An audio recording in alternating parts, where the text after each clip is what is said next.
Do you have something prepared? A monologue? Yeah.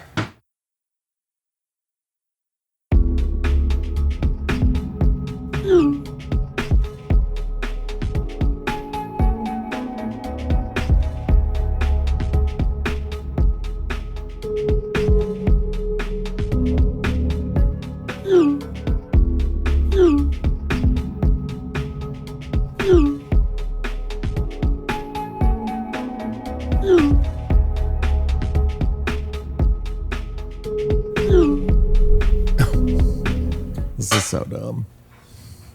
Whenever you're ready, if you could, this is your camera. You could look at the camera, slate. Slate? Yeah. And then tell us what you'll be reading, who your character is. Okay. Is the dryer too loud? Could you hear it in the headphones? I can hear it, but I don't know if it's like picking it up. Does this scene take place in the laundry room? I mean, it can. Justin Martindale, and this is my monologue. I will be portraying the role of Libby Mae Brown from the iconic comedy Waiting for Guffman. Played by Parker Posey. Parker Posey. My name is Libby Mae Brown, and this is my monologue. And there is a bed right here and windows. This is a hospital. The door is right through here. Through here. This is the hallway, and this is the chair that I sit in. And so the bed is right here. I'll be just, looking there. Oh, I don't start here. I start back in the hallway.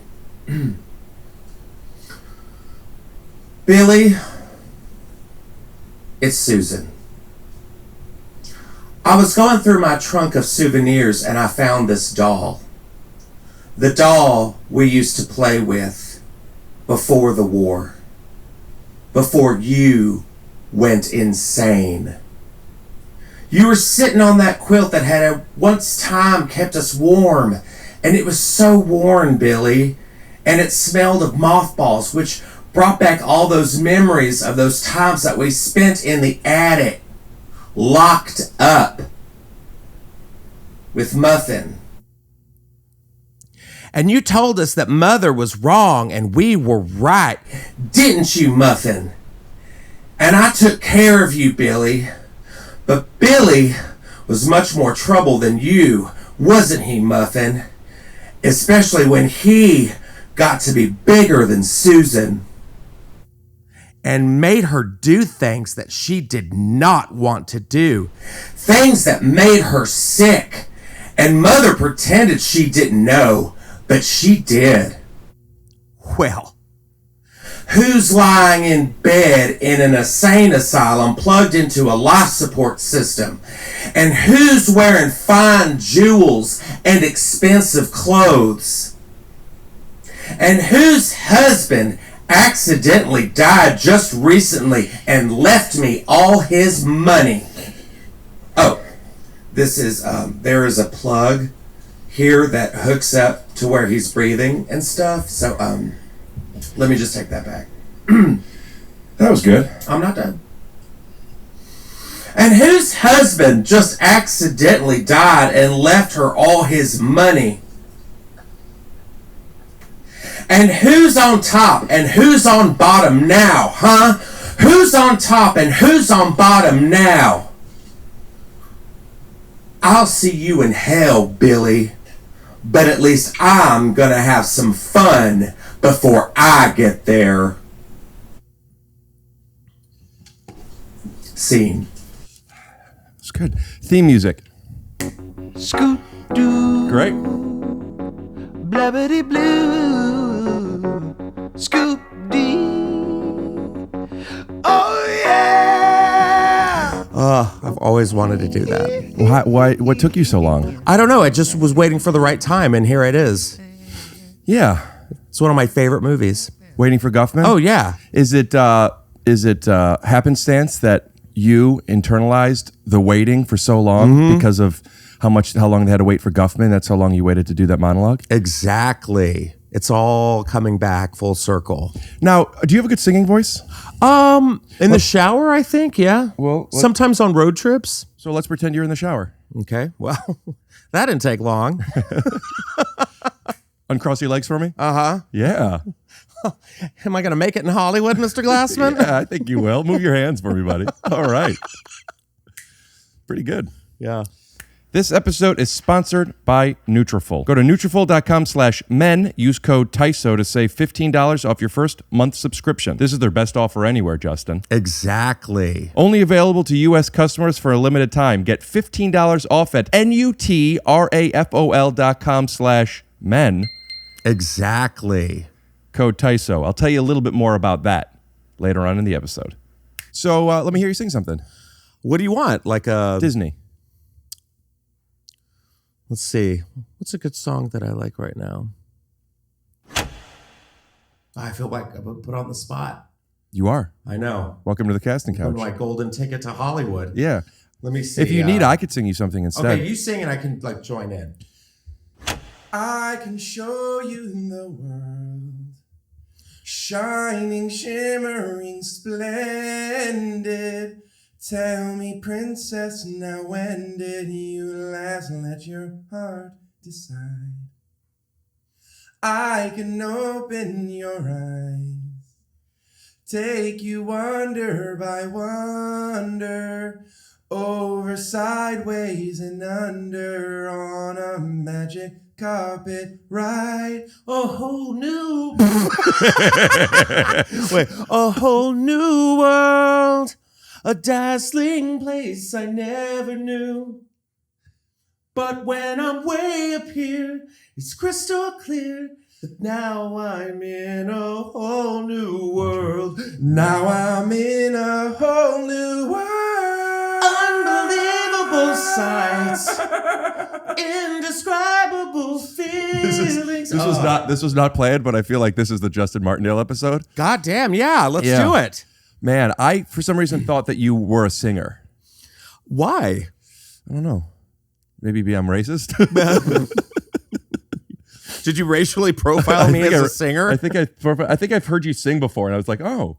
Probably. Maybe you were on, though. Like sometimes, like you said, sometimes on the road. Yeah. Sometimes it comes out, right? Yes. If I'm driving and I just feel a song, like I'll chime in. Did you just pick your nose? Oh my God. There's not like if there was like a audition or something where it's like, all right, from the top, I'd be like, ugh, like my butthole would be like. Did he just pick his nose on my couch? Did I pick my nose? I was just making sure everything was okay. I didn't pick it. Justin? Yeah. Justin. Correct. Welcome to the living room. So when I have a friend on who gross, sick. Oh, sorry. I thought I had a sneeze. Germs. When I have a friend on that people don't know our relationship, I sometimes feel like I want to tell them a relationship, but I will tell the guest. It's a weird thing. So we met at the, you know what I mean? Right. So the alternative that I learned is to say, so Justin and I looked at camera and do it, but I don't want to do it. I want you to do it. Could you do it? Yeah, right here? Yeah. So Justin and I met. This is why we had him on. He goes with the flow. We met. You were one of the first friends I made when I moved here. Really? Yeah, you were just you and Dalia had just got passed at the Comedy Store. What? Oh, cool. That old chestnut. You haven't seen him in a while? I want to say I saw him back in the fall. You made a face. I just didn't get it. I haven't been out of the house in a while, though, so I don't know what you're talking about. Yeah. COVID, huh? But you guys just got passed. Uh-huh. And I remember I thought that, not that you aren't cool. That's actually such a mean... No, I know. But at the time, I remember thinking that, like, you're like... Because back then, if I'm not mistaken, like 2 or 3 people got passed a year, if that. And I just moved out here and nobody got passed. So you got passed. I was like, this is the guy. this is the guy. He has the hair. This is the guy. And for whatever reason, when you think somebody's the guy and then they're nice to you, you kind of just remember that. You were nice. Oh. And we never really joined circles. No. I think you and I are outcasts. I don't think do you have a circle? You know, I think so. I just don't know. You had like John and Brent. DeWalt, Brent. And then you were on Undateable. Yeah, but that So was you had- later on. There was like yeah. 5 years still. I Yeah. guess, Santino, Brady Matthews, Yes. Amir K. Yes. Melissa Villasenor. I remember Melissa Villasenor, Hassan, or Hassan now. Hassan. Also, by the way, let's get to the bottom of this real quick. Yeah, please. Okay, because after I called him Hassan a few times, he corrected me and said it's Hassan. Yes. And I think that's very great and very brave of him. Mm-hmm. That's a newer thing that he's doing, right? What to say, call me by my proper name? Because the reason I bring this up is because when we first started out, you, Hassan, Aristotle, and Asif. And Asif, Goatface. Yeah. And there's a sketch that you all did where I think Hassan is Spider-Man. Oh, yeah. Indian Spider-Man. And his dad, who's really his dad, no. an actor, Yeah. calls him Hassan in it. Hassan!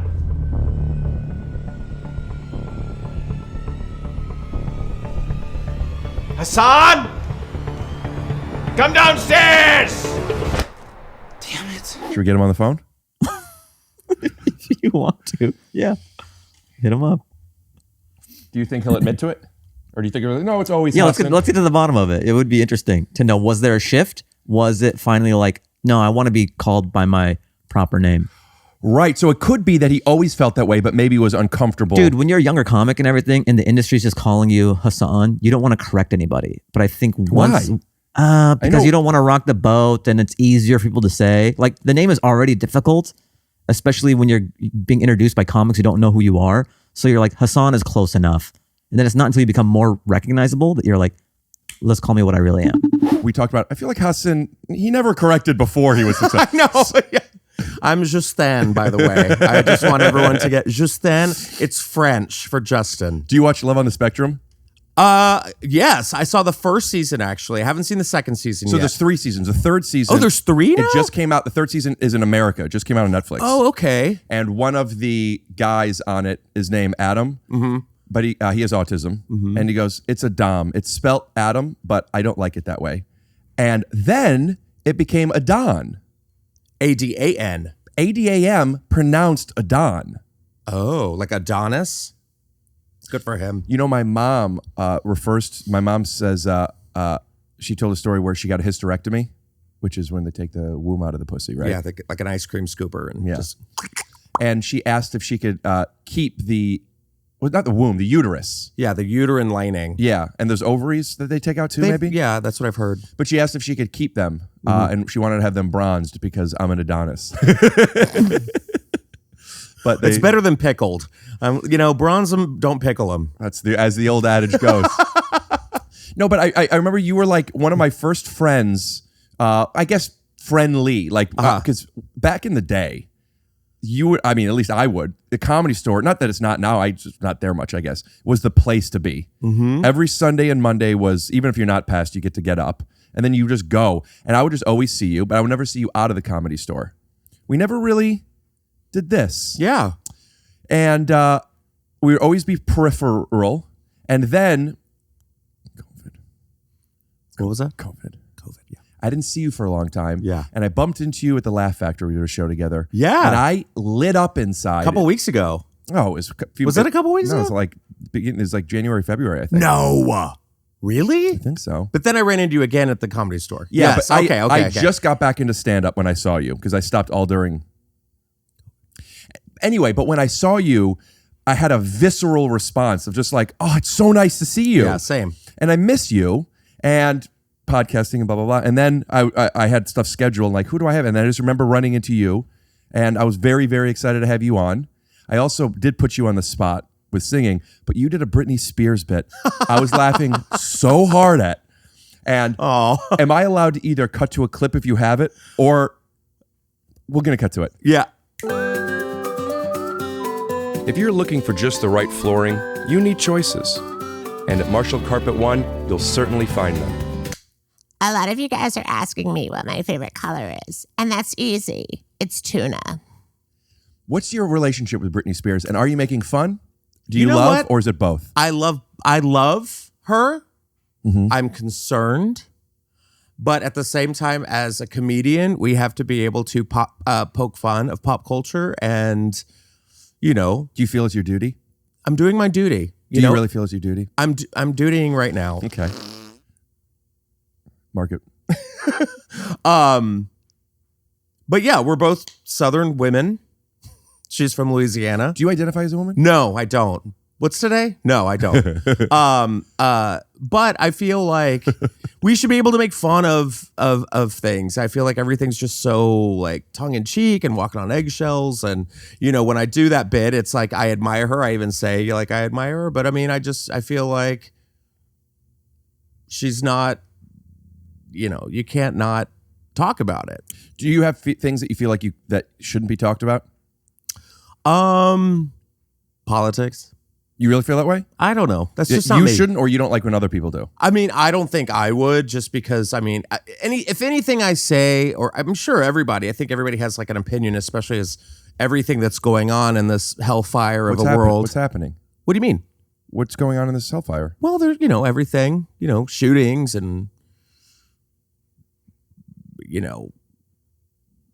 garbage people, and they're everywhere. Couldn't think of a second thing, huh? I couldn't think of a second thing, so I just went like cumulatively Right. garbage people. Just the people in general? Yeah, I just feel like if we say something where it's like, oh yeah, I don't agree with this, people are like, stick to being funny. Right. Shut up and dribble is what they Yes. say to me. Yeah. Leave politics out of this. And so I just kind of stay clear of politics. I stay clear of like, I don't know. It's weird because I'm at this point now where I'm like, if we don't address it, are we doing our job? That's why I was asking, do you really think is your duty? What is our, I mean, I guess it depends on the comedian, but what's the job? Is it the job to entertain? Is it to educate? Is it to make them feel, make them think? I feel like it's a way of transporting. Are you allowed to say that anymore? Transporting. Yes. I don't know. It's a way to forget about what's really going on in the world. I feel it's a way of forgetting to kind of like put everything aside and laugh. But I mean, it's for me, it's getting hard because I'm just like, well, it's hard for me to get up and make people laugh with everything going on, Do you feel any responsibility? Yes. Oh, finish. Sorry. Fucking. This is narcissist fucking. Oh, yes. Okay. Of course. Sorry, Continue. Finish. Do you feel any sense of responsibility as, I don't want to out you, but as a man with amazing hair, as a gay man in comedy, to have a voice in the trans shit that's happening? As an ally, yes. I mean, I can't speak for that community. I hear you on not being able to, not wanting to speak for a community. Right. In a different way, but I understand that. But like, I don't want you to censor where this goes because you're just for yourself. I mean, because we're all projecting what our role in jobs are anyway. Right. But like, I mean, this actually, I like to keep it mysterious, but this episode probably won't be coming out for like a month and a half because I have some backlog. So who knows what'll be then? But just now, the Ricky Gervais special came out. Right. And there's a lot of stuff with people, stop not liking him because he talks about I haven't listened to the special yet, trans stuff. Yeah. And I'm noticing, and I haven't watched it yet, but my thought was he is commenting. I don't know. It feels like he's commenting on, at least from the reviews I read, things more that you're not allowed to be talking about. So he's like a kid pushing buttons more than having a strong stance on it. Which is like the opposite of being an ally. Right. But above that, maybe, is you're just telling jokes. Britney Spears, for example. She's hilarious. And a sub-question to that is gay, trans, what'd you say? What was the word that you used earlier? Transporting. are they part of the same family just because they're grouped together with the letters? They're grouped together with the letters, but they're also more than just letters. It's like it's a community of minorities, pretty much. Yeah, but there's other minorities. Why that? Because this is based on sexuality? I think I think it's just kind of everyone's just intrigued about everyone's bits and pieces. You can't go into a girl's bathroom. You were born this. I'm like, I gotta pee. Right. It's people make it out to be a bigger issue than it is, and I think on both sides. I think so. Yeah, I think it's very like back in the day. Like, you know, we could say certain words within our own community, like kike, like kite, kike.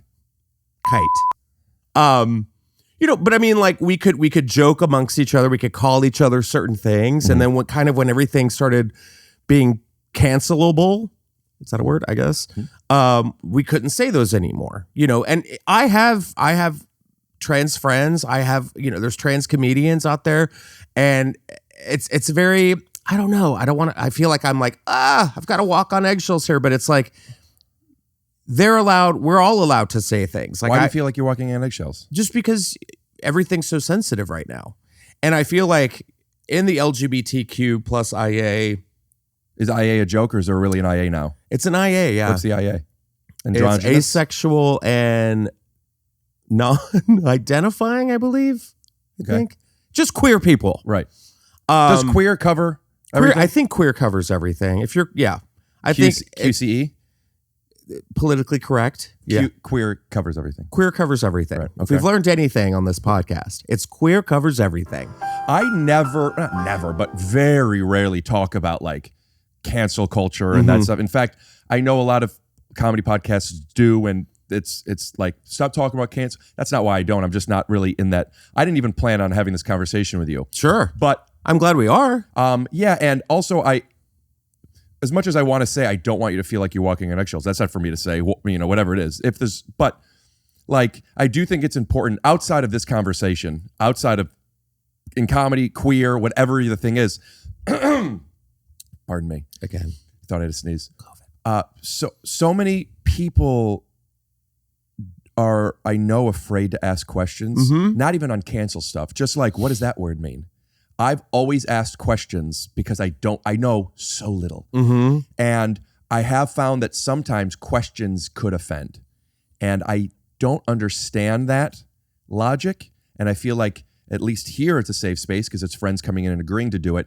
So if this offers you any safety, anything that you're answering, I'm asking and wanting to know.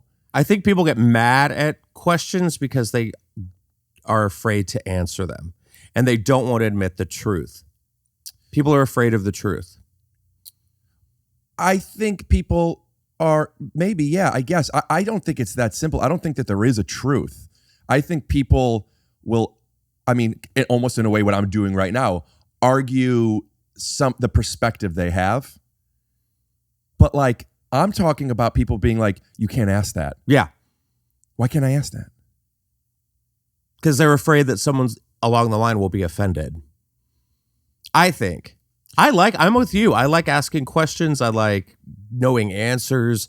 I like, why could I say this like 10 years ago and now I can't say this 10 years ago or 10 years now, you know?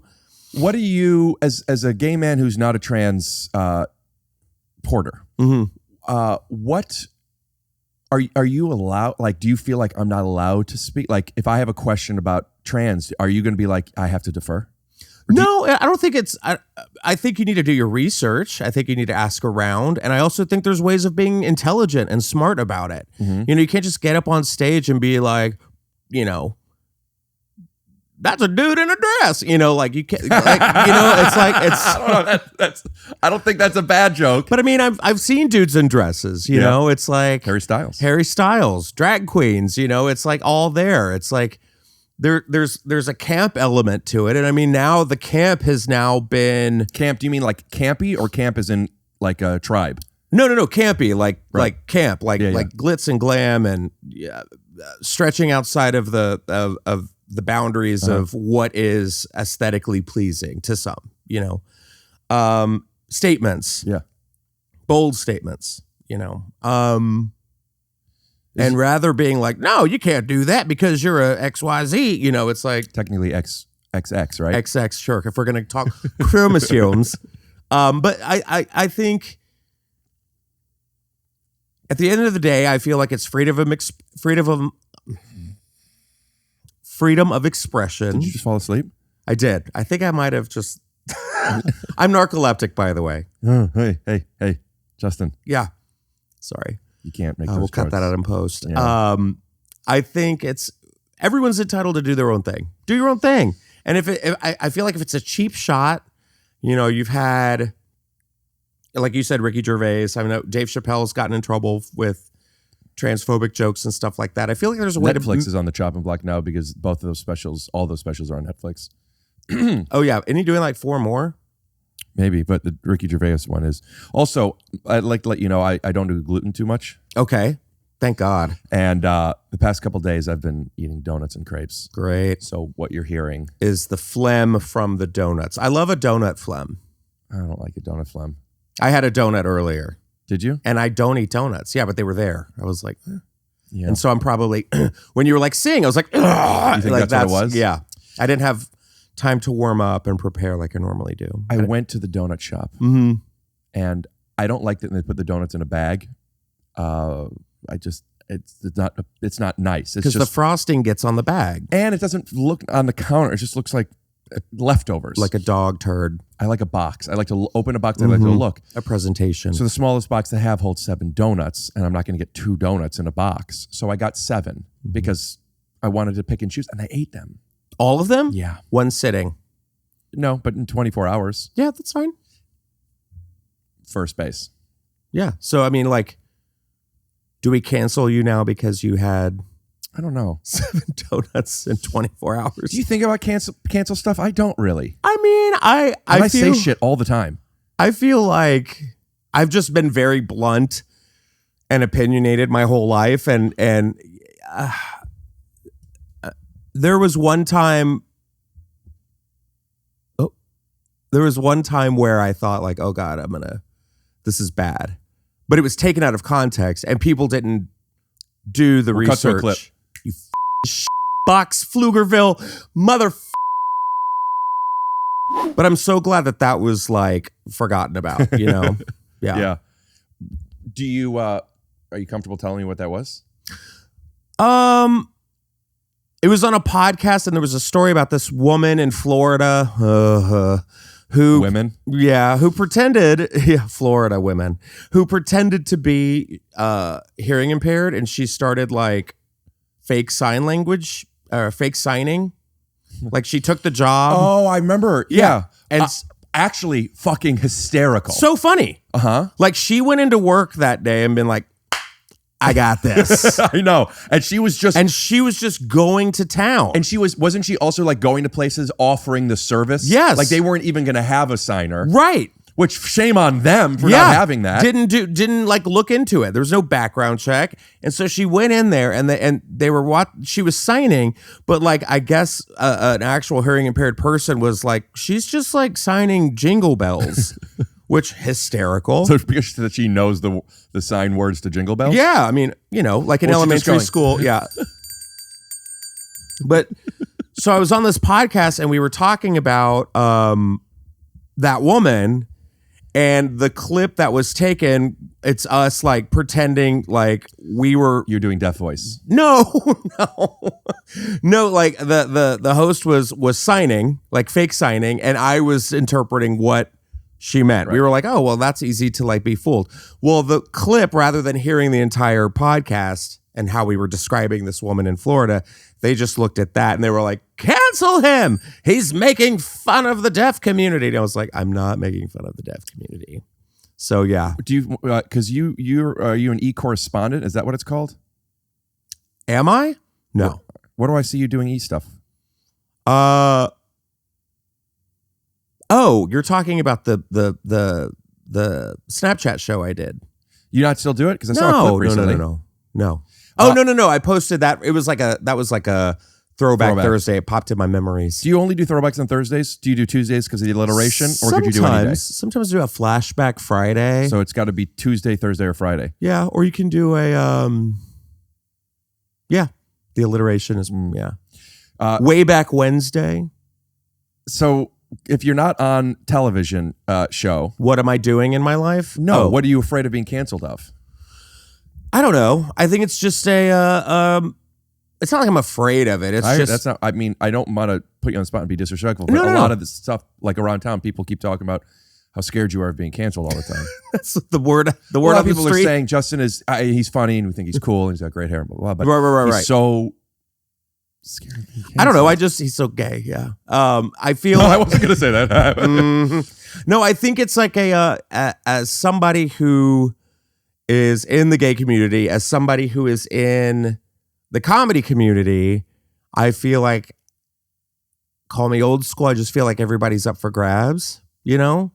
I make fun of my own community. I don't, I do voices, I do characters, and sometimes people are just like, oh, you can't do that impression because you're white. And I'm just kind of like, if you do a gay character and or joke, if somebody is offended or upset, is it usually somebody who's gay or is it somebody who's not gay? Have you noticed? it's been a little bit of both. It's been a little bit of both, like where you'll get some groans if you say something and you're just kind of like, come on. A groan. A groan. Is a groan. I'm talking people really being upset. Oh, not yet. Wait until I see that clip of you. Box Pflugerville, mother. I know. They're going to be like, whoa. How's comedy going for you? It's good. It's weird. Weird for you or weird in the world of comedy? I want to know about you. Oh, me? I mean, I'm fine. I'm going up, doing my thing. It's nice to see everybody again. It's nice to see. It's a good opener. It's good to be back. It's nice to see. It's good to be back. Good to see everyone. And I think it's just like catching up with people. Like I feel like we've lost 2 years. Yeah. And I feel like people are really interested into what you have to say. Oh, that's a plus. I think it's fun. It's nice to actually look at people with their faces. Just throw up a little bit in my mouth. Okay. Yeah, but it's okay. Mark it. Prilosec. Do you take Prilosec? I do. Well, let me tell you something. So when you take an antacid, when one takes an antacid, what they're doing is removing the acid, right? Tums, these things, that's what they do. The problem, which helps it not shoot up as much short term. The problem with that is we need acid to digest our food, right? So when you eat a bagel, right? Let's say here's your stomach. Put up a thing. And it's filled with acid, let's say halfway. I don't know how much it is, but let's say halfway. The bagel goes in, it submerges in the acid, and that's great. The problem is when you eat too much or eat the wrong foods, it's a little out, so it's shooting up, right? So that acid is what's hurting you, so you get less of it. But as you get less acid, you also have less room for your food to be digesting. So ultimately, it's not sustainable. So what you need to do is find what's triggering your body and eat less or none of it. What I recommend is IB Guard. They're not actually a sponsor of mine. Oh, you just had that on deck? Well, I've talked about it before. It's a magic pill. Okay. Magic. I'm in. If you've heard this before, fast forward. But I'm eating pasta. You know me. Love pasta. Love basil. Basil all over the place. The next day, I'm out of basil. I eat the pasta. My stomach hurts. I'm wondering, did I eat too much pasta these past 2 days? Or it couldn't be the basil. I didn't think anything of it. Looking into it, basil is part of the mint family. It helps with digestion. I'm like, I think basil helps. I eat basil and stuff. I feel better. I find out about IB Guard. It's peppermint oil. It's all it is. Really? It's peppermint oil. And when I tell you within 10 minutes, I don't mean you have to wait 10 minutes. Maybe you'll wait 4. Within 10 minutes, stomach ache, heartburn, whatever you want. Cramping, diarrhea, bloating, bowel urgency. Oh, hear that, Mom? yeah. Constipation and gas. I'm listening. It's magic. Okay. Also, if you burp a little, it feels a little minty. That's just a nice little fun. add. A little aperitif. It's incredible. And also, it doesn't really affect the stomach acid like some bullshit. I used to do Prilosec all the time. So I'd love to give you a little one to try. Yeah. Do you need one now? Not right now. But lately I've been like, ooh. From guzzling all that cum? We'll be right back after a word from our sponsors. I love cum. Get ahead of thinning hair with Nutrafol's whole body approach to hair growth. No drugs, no compromises. And when I spoke to them on the phone, I actually made sure of that there are no drugs in this. Nutrafol is a physician formulated to be 100% drug-free. They use natural, medical-grade botanicals in consistently effective dosages so you get the most reliable results. Nutrafol is the #1 recommended dermatologist hair growth supplement, clinically shown to improve your hair growth, thickness, and visible scalp coverage. Justin? Yeah. Justin, in a clinical study, men showed progressive improvement in hair growth and thickness after 3 and 6 months. Listen, it's all natural, drug-free, medical-grade botanicals. You could grow thicker, healthier hair and support our show by going to Nutrafol.com/men and entering the promo code TYSO to save $15 off your first month subscription. This is their best offer anywhere, and it's only available to U.S. customers for a limited time. Plus, free shipping on every order. Get $15 off at Nutrafol.com/men. That's spelled Nutrafol.com/men. Promo code TYSO. And we're back. I really don't remember what we were talking about before the stomach acid stuff. Fear of being canceled? Yeah, but there was something specific. We were talking comedy. Comedy. Good to be back. Comedy. Good to be back. It's nice to see everyone. Yes. It is interesting to see how like some people have changed. Have you noticed how I changed since my podcast became so successful? I mean, my God, you've got non-sponsors. Okay, all right, good burn. Yeah. Good burn. My instinct there, I just want to let you know, was to call you the F word. Which is? I can't say it. Why not? We're friends. All right, fucktard. Oh my God. No, for real. And I want to go back to what we were just talking about. Sometimes certain words, because they have so much power, have power, right? It's why, and on a smaller scale, it's why swear words work sometimes. A lot of times it's gratuitous, whether it's the timing or you're doing it too much or whatever. But sometimes it's like, oh, that shock. Doing something just for shock on surface isn't enough. But if there's layers to it, but then you can't do it.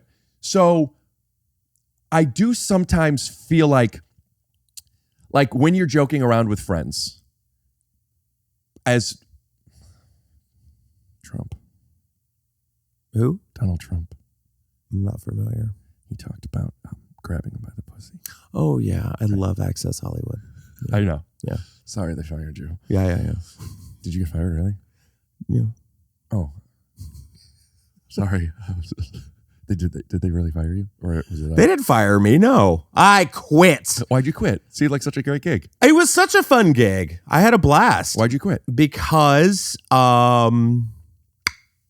they Grab your nipples? They grabbed my nipples. They grabbed your nipples too much? They were like, he's gay. Put some clothespins on him. Do they pay you? They weren't paying you enough, or they don't pay their people enough? Yeah. Like how all the stuff we're talking about, we just want to be careful about E. I mean, not really. I mean, yeah, it was like they Viacom? They didn't want to make me exclusive to the network. They wanted to keep me on Snapchat. I couldn't have been able to audition. I couldn't have been able to have meetings. But if they weren't exclusive, then why? How could you couldn't do meetings? That was just in the thing. That's so that is exclusive. Yeah. I was just I could only do the Snapchat gig, and I was like, I'm not even on Snapchat. Also, yeah. And it was like, I mean, it was a great show. It was fun. Like, you know, I had a lot of people being like, "Oh my God, this is my favorite thing ever." Da, da, da. It was great. I loved it. I loved my co-host. Isn't it fun working? It's so much fun working. And yeah, at the end of it, I was just kind of like, wasn't enough to make a good living, and you can't do anything else. No, it's fine. Yeah, but it was like, you know, we were getting on year 3, right? And it was like, okay, well, why do I need to continue to do this if it's like, if there's no growth, you know what I mean? I do.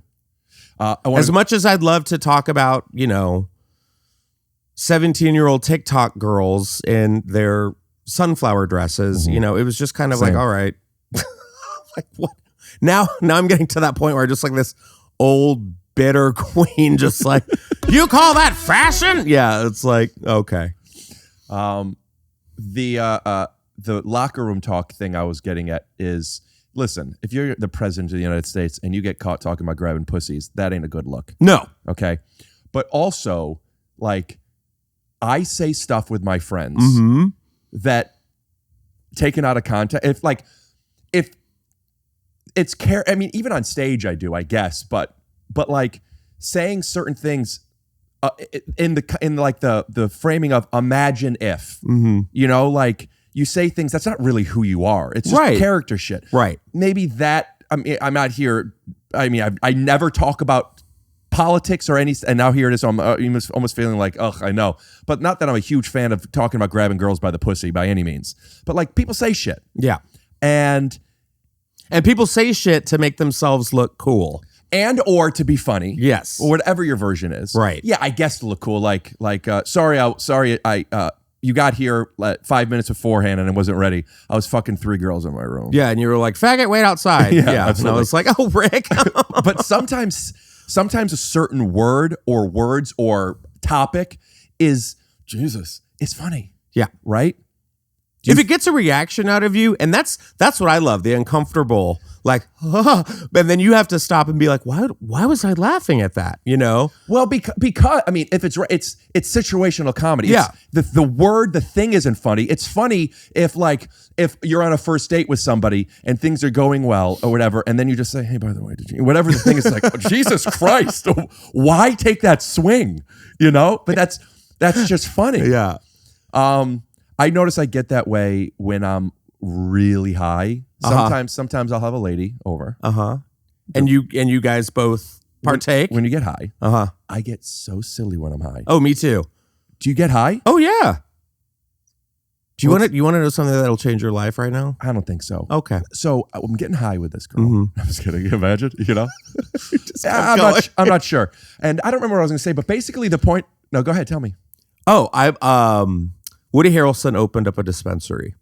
Shout out to Woody Harrelson, by the way. I put his Instagram up here. Called The Woods on Santa Monica Boulevard. It's great. It's like this, it's like this, like a little oasis. It's not like a weed shop. You know what I mean? It's like there's like ambiance and stuff in there. They're opening up a gin bar on the side, and then the back they've got a forest with like koi fish and parrots and shit outside. It'd be cool if they had a half basketball court. They might. The day is young. They might be putting one in, but they have all these like amazing, like, you know, Woody Harrelson's Farmers. So it's good shit. And so I got this stuff called like apple fritter, you know, like the pen. Incidentally, sorry to cut you off. When I went to Verdona's, I went for maple crawlers and apple fritters. I had neither. Upset. The the donut? Yeah. I was angry. Yeah, of course. But I'm trying to remember what the brand, it's called Jeepers or something like that. Maybe we'll put up a picture here. Yeah. Woody, we'd love to have you on the pod. Oh my God. And it's right down the street from my place. And the girl who was working there, she was like, you've got to have this. She was a cis female. Yeah. Cis means straight. But like, that's like, straight. What is, if you were to describe cis 10 years ago, that's like a regular? No, I think that's like, hey sis, what's up?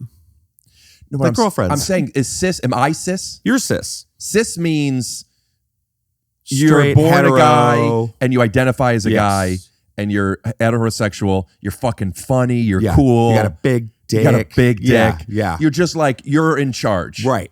Aggro. You might have like truck nuts hanging from the back of your truck. Right. Something like that. Right. Have maybe like a petrified alligator head. Yes. Or a shark in that blue stuff that keeps it preserved. Yeah. Formaldehyde.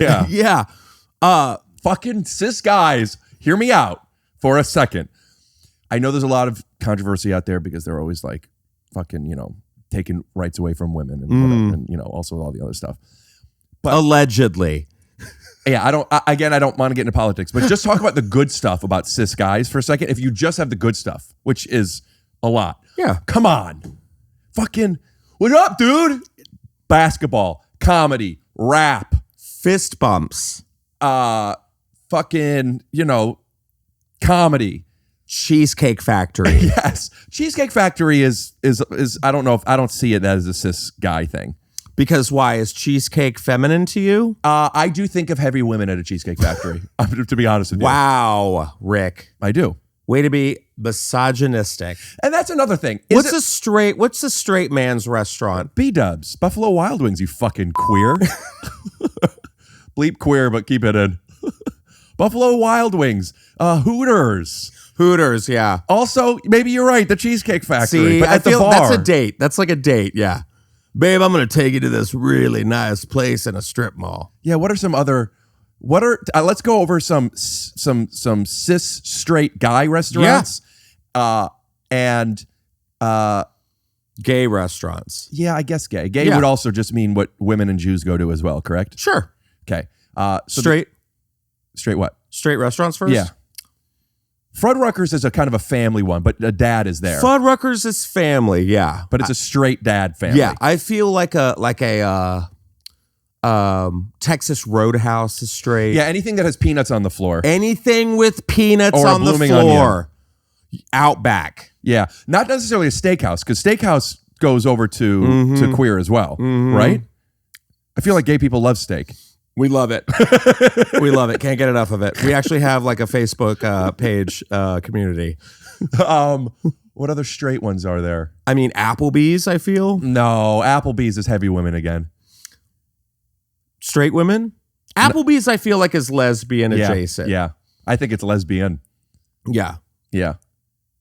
Snatchlebees. No. What's an I feel like gay restaurants would be like anything with bistro in the title. Sure. Tapas. Tapas. Tapas? I don't know how to say it because I'm straight. Mediterranean.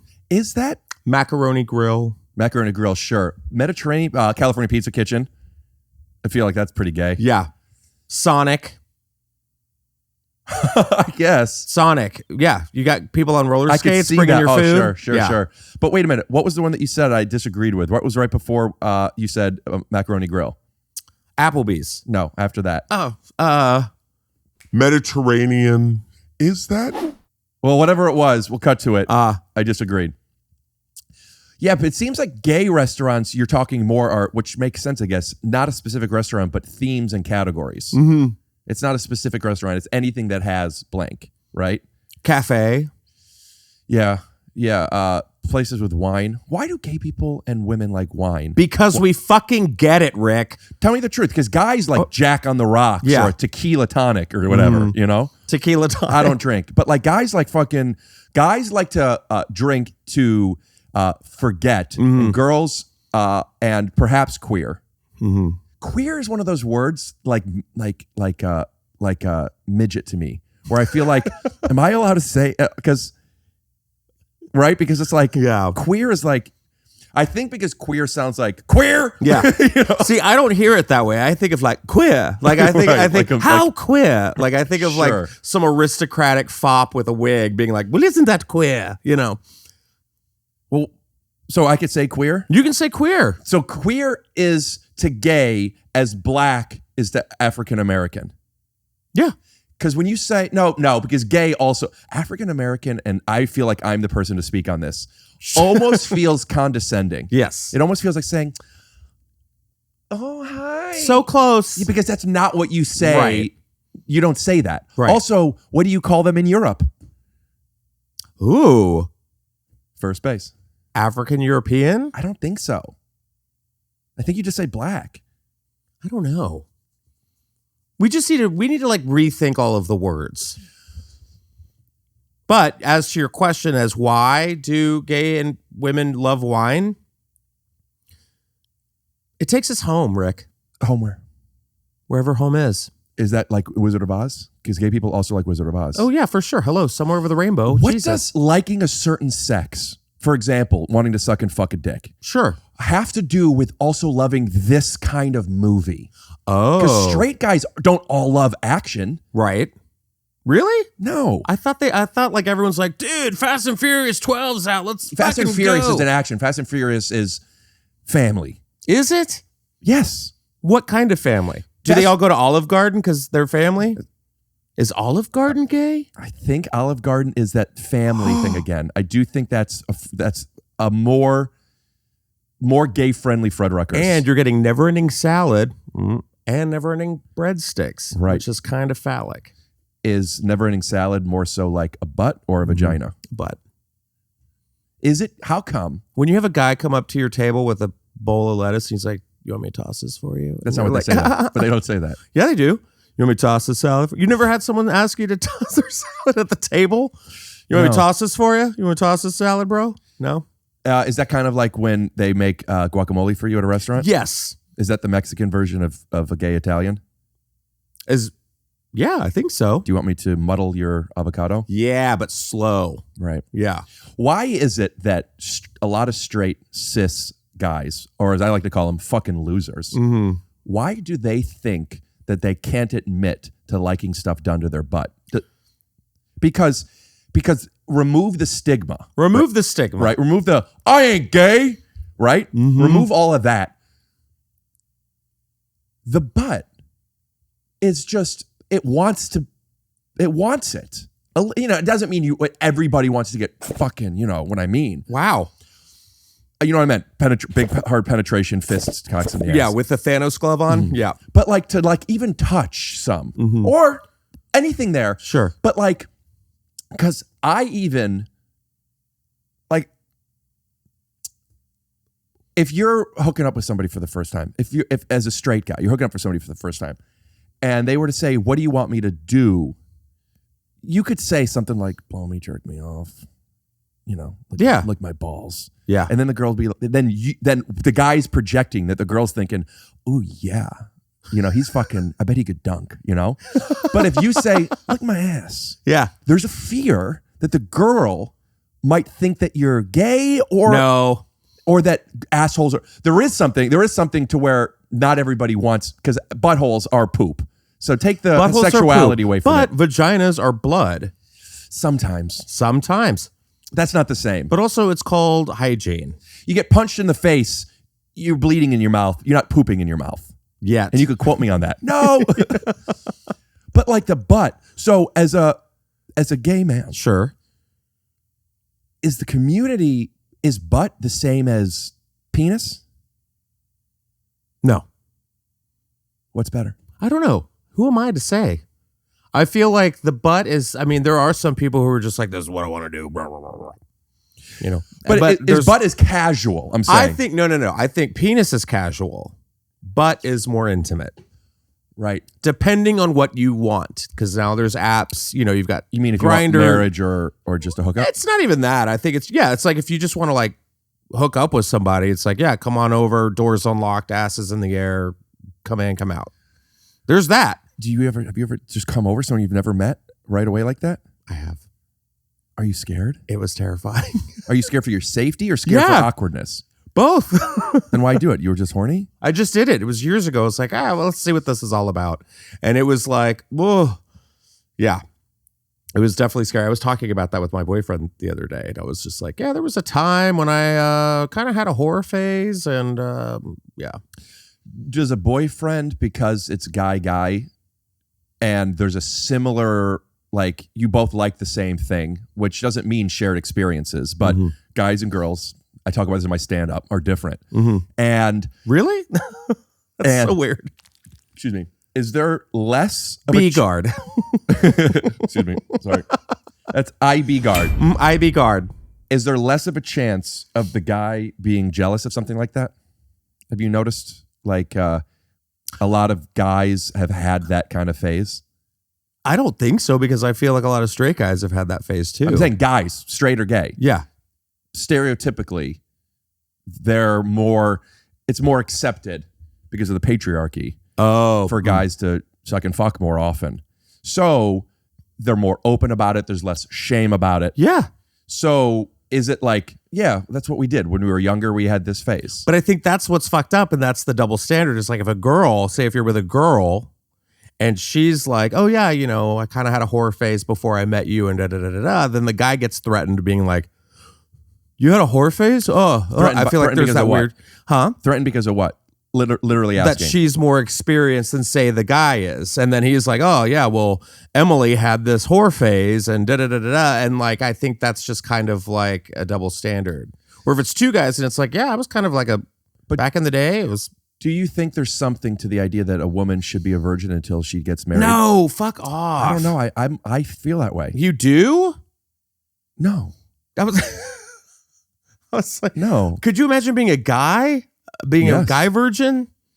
When you're married, you're like, well, this is. I mean, God, just how awful that would be. I remember I was in a relationship with a girl. You don't know her. She's real. Okay. This was 6 years ago, I think. At this point, Jesus Christ, we're so old. We broke up. And I do remember that she had been with a fair amount of guys. Mm-hmm. Nothing crazy. I think that nothing crazy could be different for everybody. Yeah, for sure. But it was, I do remember, and I'm not a jealous man. At least I don't think I am. And I do remember feeling like, and I remember like, I don't like it. And I didn't know why. And I was trying to check in with it. And I know, like, I don't think she did anything wrong. What you had? The sex wasn't good. Everything was great. Everything was great, but what didn't you like? I had found out that how many guys she had been with. Got it. Okay. And I remember feeling like, I never knew before, nor didn't think it was this. I didn't even think about it. An organic conversation with something came up, and she told me her number, and I remember being like, I even said to her, I don't like that, and I know you did nothing wrong. This is definitely a me thing. Mm-hmm. And I don't know what it is, and it wasn't a big. At least I don't think it was. It wasn't a big deal, but I didn't like it, and it was what it was. And every now and then it would pop up. I would get jealous, and I would. It was and then I'd have to like talk myself. We ended up breaking up, unrelated. And I remember talking about this to my therapist, and I was trying to figure out what it is. And my only hypothesis, and I didn't know if this was the case, but my only thought was, could it be that I haven't been with that many people? And there were a fair amount of opportunities where I didn't have sex with somebody because I was scared. Not that I should have had sex with them. I just remember there were like these things that, like, looking back, I'm like, oh, dude, that would have been so cool, but I was too scared. Yeah. And there's something about the combination of not doing something, fear, that made me feel, from an adolescent point of view, not cool. Mm-hmm. I didn't kiss a girl until I was 17. I was very scared of stuff. I remember feeling even then, I'm not cool. Cool is getting blown. I'm not getting blown. Right? So there is this like emotional side of me. It's like, she's cooler than me, or because I want to be with somebody who's cool. More specifically, I'm not cool. So it hurts your ego. So my therapist suggested to me, you should sleep around if you want to. It's a like, good you should try therapist, doing yeah. that. Are you being facetious? Go be a whore. Well, see if that's what Yeah, it is. yeah, yeah. And I'm like, yeah. And I tried it, and I didn't like it. It wasn't like, ew, ew, ew. Why didn't you like it? Shame? No, because, and I've talked about this on my this part on my podcast a bit. I never had a problem maintaining an erection because I'm a fucking awesome guy. Yeah. But when you're having sex with people that you're not the most connected to, Right. a lot of obstacles, the condom, and just, you're not that you have to be in love, but like if I don't feel completely present and whatever, it's just hard. And then sometimes I would get a little soft, and sometimes I didn't. Sometimes I would have sex. And it was just like, it felt a little transactional. I didn't feel bad about myself. I didn't feel like I'm doing something wrong. I just felt like, it felt like an audition. It felt like I'm always like, all right, let's see if I could fuck good today. Let's see if I could get her to think I'm cool. You know what I mean? And sometimes it was cool, and then sometimes it wasn't. But every time, the anticipation beforehand wasn't like, all right, man, I'm gonna shave my nuts, and tonight's gonna be the night. You know, it was always just, it always felt like, you know the feeling when you have to go on stage, but you're not funny? Or at least in your head. Never, no. Do you really never feel that way? No, I do. Sometimes you're like, I don't get have afraid. it tonight. We all get afraid. Sometimes you're like, I would love to go up. And sometimes you're like, I don't have it tonight. Yes. But you're booked. Yes, you're booked. It felt like I have that this weekend. I'm just like, oh, shit. Yeah. It almost always felt like, well, I'm booked. Yeah. You know, I come on over. And I just didn't love it. But I had sex with more people, right? And so I got to a cool number, like whatever that was, comparatively. What's this cool number? I want to know. 8. 8? No, I'm just kidding. You know, it doesn't matter. No. Okay. 30s. Okay. Humble brag. I was in my 30s when I got to the number. Well, that's magic. Whatever the number is, it doesn't matter. It was what I had in mind of, this is what she was, and she was cool. And it didn't make me feel cool. It didn't make me feel not cool, but it did make me realize, oh, it wasn't that. And then it just kind of that went away. So to me, long story short, I think like when a girl is experienced, it's hot. It's better. I think so. It's better. Yeah. I think you just have to feel like you're a cool person too. You also have to feel like yourself when you're with that person. Do you ever struggle with that? No. I always feel like myself. I like trying out new stuff. Are you talking about like energies? Energies. I like, like connection. I don't like the because for me it would be like, oh, I'm gonna go over here and I've met somebody and all right, well we did coffee and dinner and whatever. All right, let's go hook up and okay, cool. I'll see you never. Like it's just very, like you said, transactional. Clear space. It's very that, and you're just kind of like, okay, well you took this from me and now Took this from me. yeah, like this moment you saw me naked, you played with my parts and and then it's kind of like, all right, well, bye. Call me if you want to hang again. It's already been given out. But What's your point? I'm just saying that's I like having those moments of just like actual connection. And I wonder how much of it is we're older. Because there is something to fucking is cool. Like in the zeitgeist. yeah, I mean, you're in your prime, And also I think there's something to like, if like if all these cool guys I'm around know that girls like me, they'll think I'm cool. I think there's definitely something to that. Like through association, like, fucking such and such fucks, right? Yeah, but like also like cool. I also just feel like some of are you talking about comics? I don't know anybody else. I feel like a lot of the comics are, just grown adults that were picked on in high school and used their sense of humor to get them out of situations. And they were kind of the nerds in high school. And now they're like, Nerds are in. hot rockets on Sunset. And, they're like, oh, girls are liking me. Oh, blah, blah, blah, It reminded me, we were talking about before when I get very high. My favorite thing to do is flirt. Sex is great if you want to have sex with a person and it's nice. Yeah, you are a flirt. I love flirt because flirting is just jokes, but we're all in on it together. Yeah. Flirting doesn't even have to be a romantic thing. I just literally and definitively the idea of flirting, of just like playing and the Do idea, a little wink, a little like yeah, it's confident play. Yeah. I love it. So sometimes a girl will come over and we don't know each other that well, and we decide to get high. And this was also getting back into the thing of like, wouldn't it be funny if? But that's not who you really are. So sometimes I'll be like, get high and then take on this character of like whatever it might be. It could be the two ends of the spectrum. I guess would be like, is this okay if I sit? Like the nervous side, or the other one is like, show me your tits. right, Show me your right tits. to the point. Yeah, whatever, or anywhere in between. But like, it's not real. It's just like it's role play. Yes. Right. But As long as she feels comfortable. So before getting high, I will say something like, if we're going to do this, I just want you to know, sometimes I get really silly and I make very strong choices. If at any moment we're not on the same page and you're feeling I'm annoying or too much or you're uncomfortable, please, you got to tell me or I'm not going to pick up on it. You got to say, Rick. So I feel like I'm almost being like giving a disclaimer. But it's so fun to do it.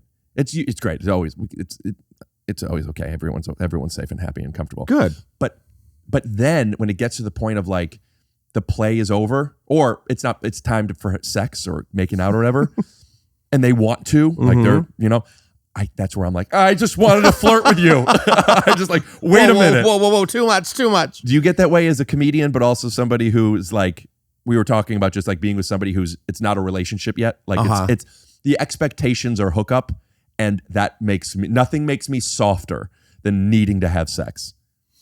Oh, okay. Needing. Yeah, like I feel like I can empathize with being a hot girl. Of like, they came over, they want to have sex, and I guess I'll try, but I really just wanted to be flirtatious and watch, I just Love think on the you're Spectrum. really funny. Yeah. I think that's also my my fucking is not coming. It's getting somebody to laugh. I don't know if that's a healthy thing or not. Oh, I but love that. I love that so much. Is that important when you're hooking up? For sure. Do you- I think so. I think joking during sex is really fun. Ooh, what jokes do you do during sex? I'll just be like, you look at him in the eyes and you're like, what's your favorite accessory? Let me guess, a choker. Right. While penetration is happening? Yeah. Yeah. Yeah. But this is choking from the front. Yeah. Do you have sex from the front? Do I what? I'm sorry, but I guess you could, right? Yeah. Legs up. Yeah. And then you hold the waist. Yeah. Cut to a clip. Right. Yeah. I've been there. Yeah. So have I. Oof. What's more important? Laughing with a partner or the actual sex itself that is passionate? And have you experienced both that was only one or the other? Yeah. What matters more? God, I mean, it depends. I mean, to actually have that relationship of somebody getting your sense of humor on an intimate level, I think is really important. Does that make sex better?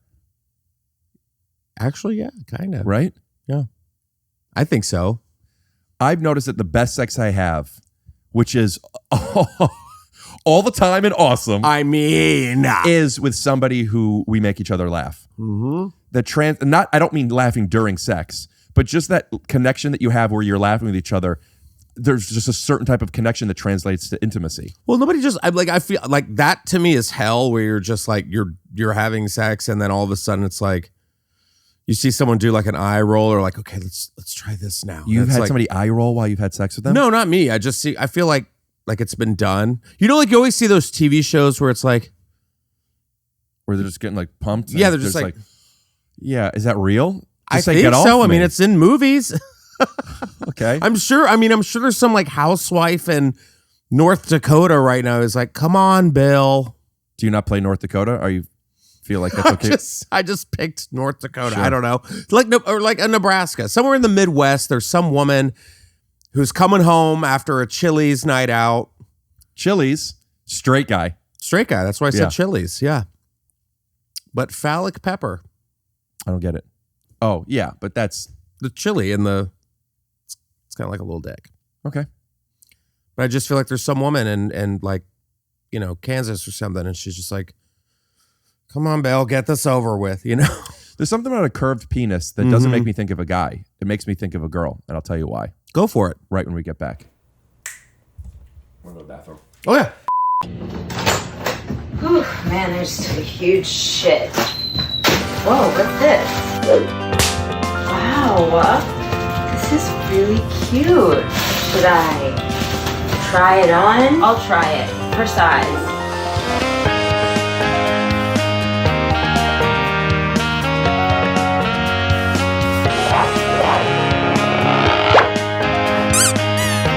So cute. I think that this fits. It's a small because I'm skinny.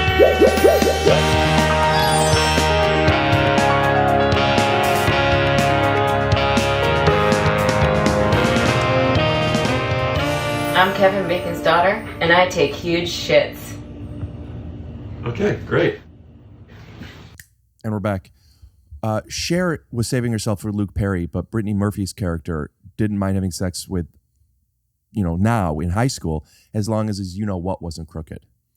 Oh, you just went straight for the Clueless reference. Well, whenever I hear about a crooked penis, because I never thought until Clueless, I always thought I'd be projecting that everybody had big, good penises. Right. And I'm not even joking. I always assumed this is what dicks look like. Mm-hmm. And then I found out that some people have small dicks and some people have crooked dicks. So, yeah, I think of Brittany Murphy. When you think of curved dick, you think of Well, I Brittany think of Murphy? Clueless. Okay. Yeah. Yeah, you were like, Cher. And I'm like, oh, got it. Yeah. I was like, I'm sure Cher's had her fair share. Are you talking about Alicia Silverstone or Cher? Cher. Yeah, I'm talking about Alicia Silverstone. Alicia Silverstone as Cher. Right. So you're talking, because Cher is Cher. Cher is Cher. Cher's had her fair share of dicks. At least Cher had to have been with more people than Alicia Silverstone. For sure. For Cher. Yeah, for sure. Why is she an icon? Cher? I'm not saying that she shouldn't be by any Oh. means. I'm asking you to define what an icon is. Cher, why is she such a big part of the gay community? Because she's an advocate for equality. That can't be why. She also worked with some of the most infamous like designers of our time. She's worked with Bob Mackie. She's like, So she it's a wore fashion thing. Oh my God. She showed up at the Oscars in like costume. Why is Bette Midler an icon? Bette Midler, because Bette Midler got her start of her career performing at gay bathhouses in New York City. Really? Yeah. So she started, her audience kind of grew with her from gay bathhouses. Yeah. And that's where you go to take a bath? Yes. What is a gay bathhouse? It's like where you go hook up with guys. Is it a It's spa? like a spa. So it's just like it's a schwitz. Yeah, you could go like take a shower, go take a steam room, take a hot tub. Do people go there just for the spa? I'm sure, yeah. To relax, get away, look at dudes. And then she would do what? Do people taking showers? While they're showering? Yeah, which I always thought about like is like a hustle. Are you like, because I mean back in, it was like, I mean shit, when did Bette Midler get her start? It was like back in the 20s. No, She gotta be 70s, right? no, it was like back, yeah, I want to say like in the 70s, maybe even late 60s, I don't know. No, 70s. But like, yeah, you're like at a bathhouse and you're just When kind did of Bette Midler Okay. perform at gay bathhouses?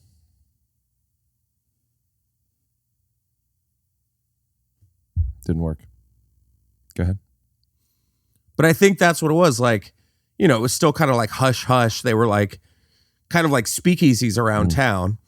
And like, guys would probably be like, oh, I'm on the DL, or like, oh, I'm going to get away from my wife and go see Roger at the spa. And then all of a sudden Bette Midler's like, hello, boys. And you're like, ah, shit. But I mean, that's what she started. I mean, she was a big advocate for AIDS back in the 80s. She was for it? No, she was like about AIDS education. Right. That makes more sense. For AIDS. But yeah, she's always been an ally. Yeah. So back to asking how you're doing, what's up with you. I want to talk about that because you're a very funny stand-up comic. Thank you, buddy. And you don't have a special, do you? I just taped one for the Netflix Is a Joke Festival. I taped a half hour. Yeah. Where is it going to go? I don't know. We'll see. You self-produced? The Comedy Store produced it. Was it for Netflix or maybe? We'll see. Maybe. Yeah. Congrats. Thank you. It was fun. It was good to just get all that stuff and just. You don't know where or when it's going to go? No. Hollywood. Am I right?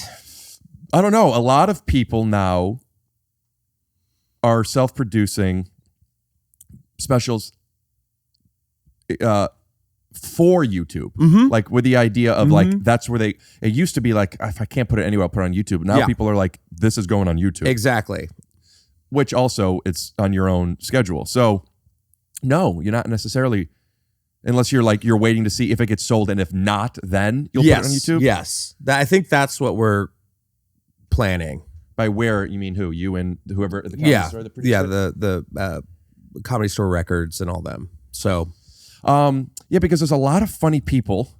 There's there's a fair amount of funny people out there that people, relatively speaking, and when I say people, at the moment I'm talking about my audience that I've grown over the past few years is podcast audience, right? Yeah. So podcast listeners, YouTube watchers. So this,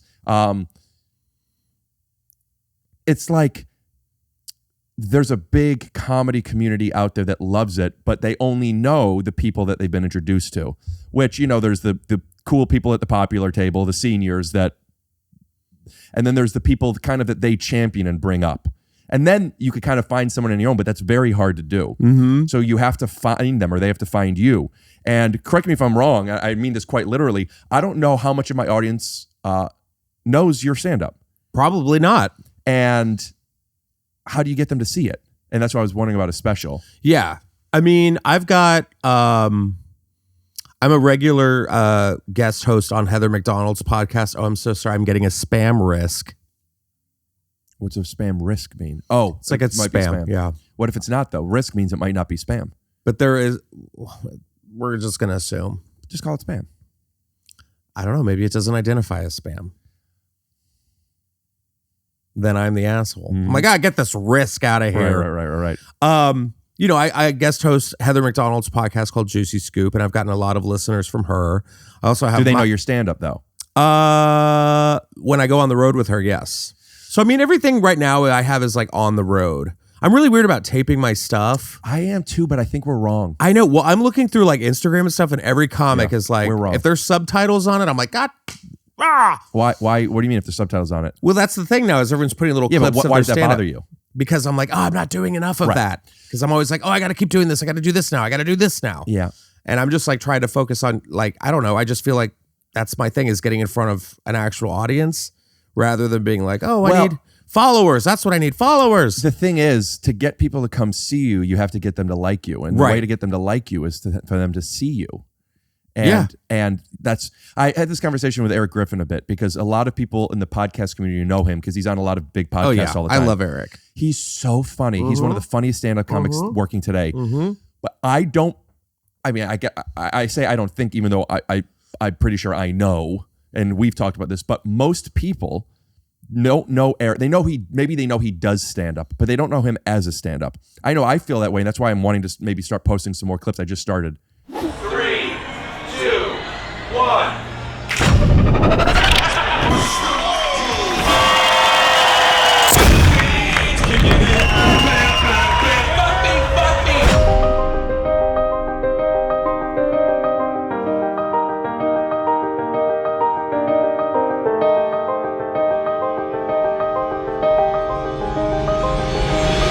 Somebody show me their fucking face!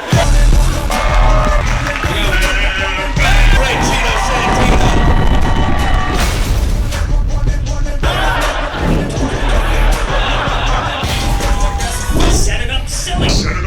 Rick Glassman. Turn the cameras off for a second. I don't want this getting out of the room. Ooh, that's the movie. Give a round of applause for Perry who's filming this. We'll put his Instagram handle up here.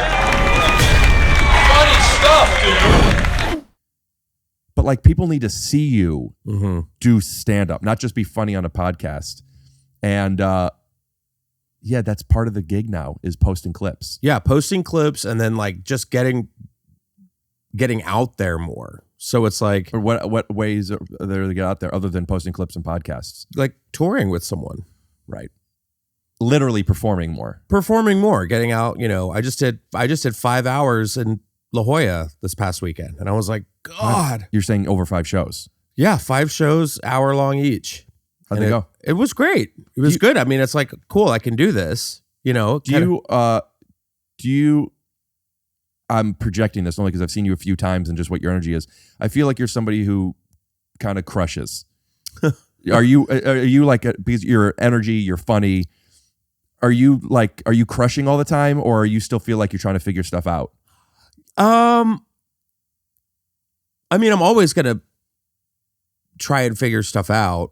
I feel like that's part of the artistry of what we do. Yeah. But I mean, I feel like, I don't feel like there's anybody right now like me as far as like storytelling goes or like my mannerisms, my voices, whatnot.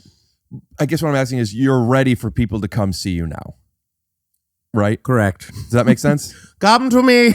No, I mean, like I've talked about this on the podcast, but I know how to do 25 minutes real well.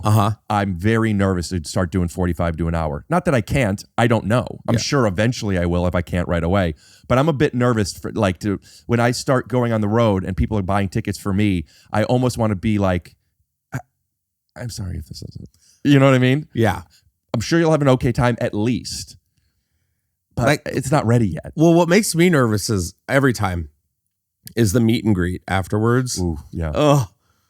Because you're just like, okay, I can get up here and talk, and I see some faces in the dark. That's fine.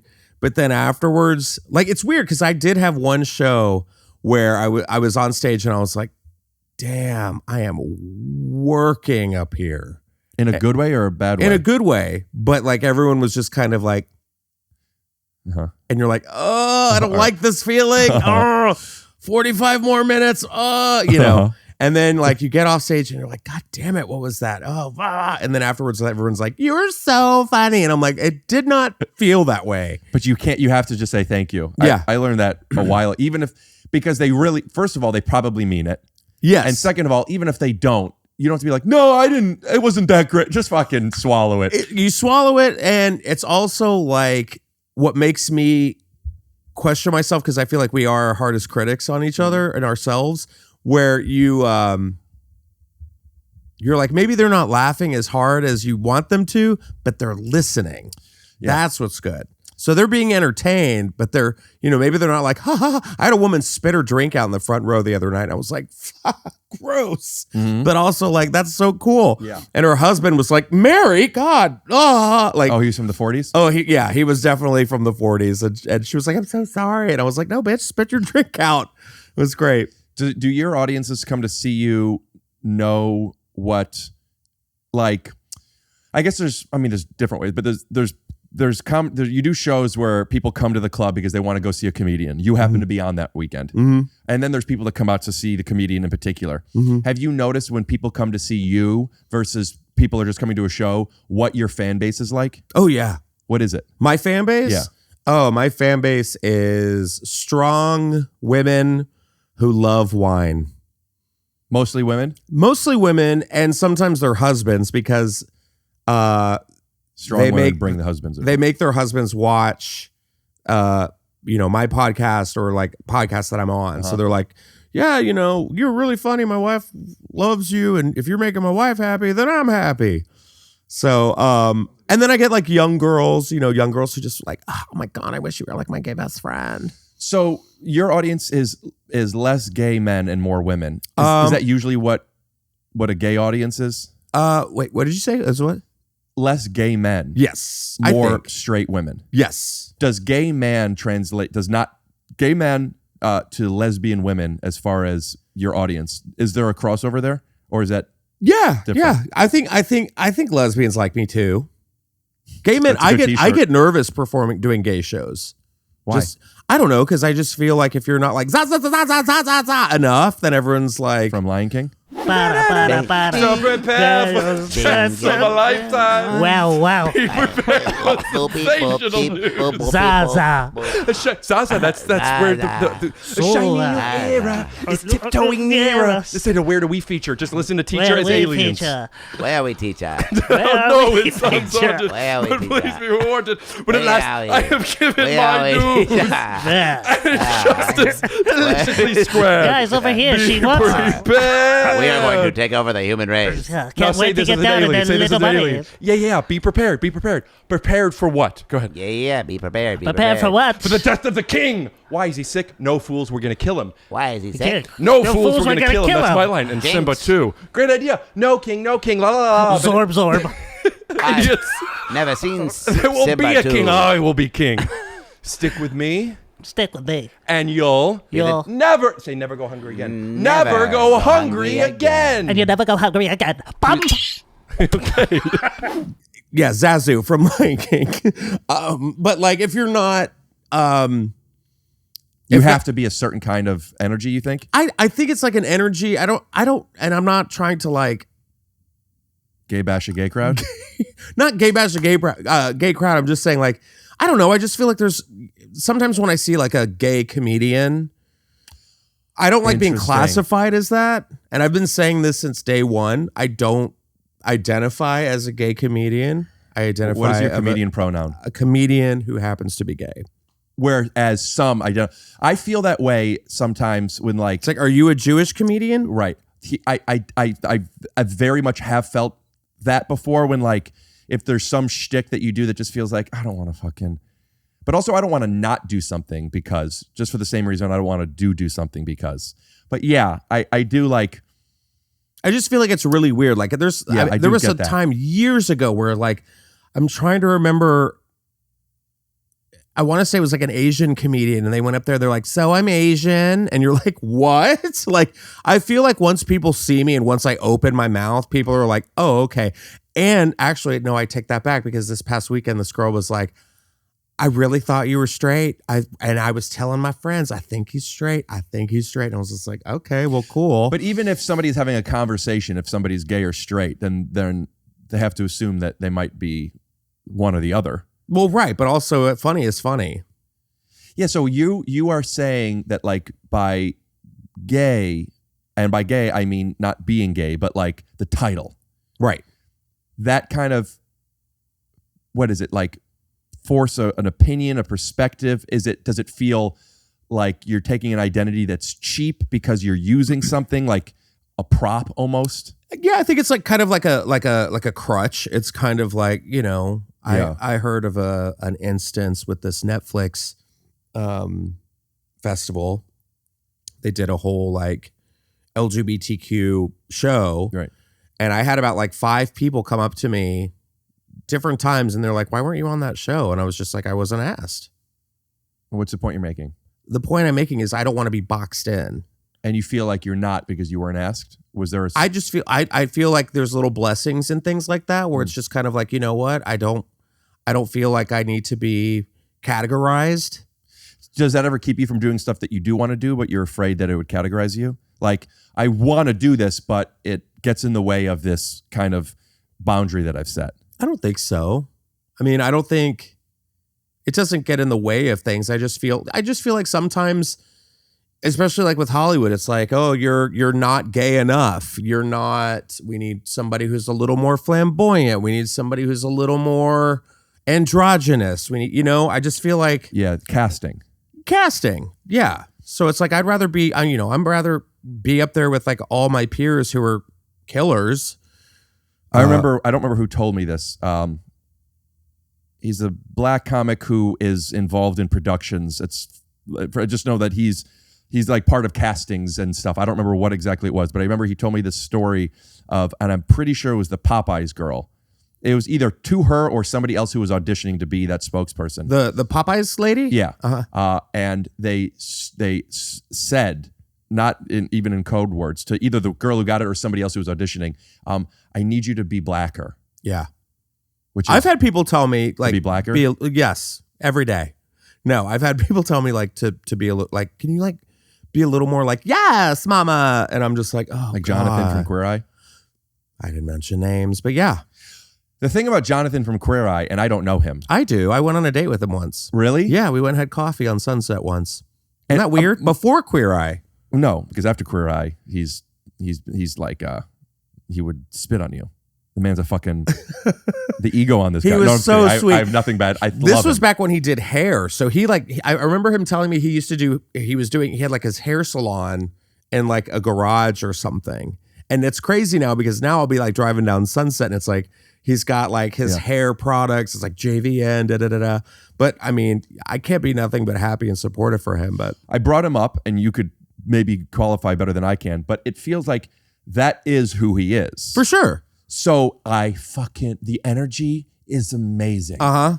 But to tell somebody to be that when they're not that, you might as well say, give me a Southern accent. It's just a weird thing that people like, could you be more, what is being more Jewish? I don't know if I could be more Jewish, but like if somebody gave me that, do I talk like I'm from the old country? I don't know what that means. That's not what I am. Fiddle around the roof. Go. Yeah. Go. If I were a rich one, even, but it's like, but there is a casting element to it that for people who aren't in and know all the nuance and they need to capture them right away, they want to find something that is like, this is the gay I envision, this is the Jewish, this is the black, whatever it is. And there is a business aspect to it that exists. Mm-hmm. Like it or not, is there like, is that, I guess, if you don't like that, is that why not be part of let me tell you from my perspective. I don't want to be thought of as a Jewish comedian. Mm-hmm. I mind if people know I'm Jewish. I don't think I have a choice.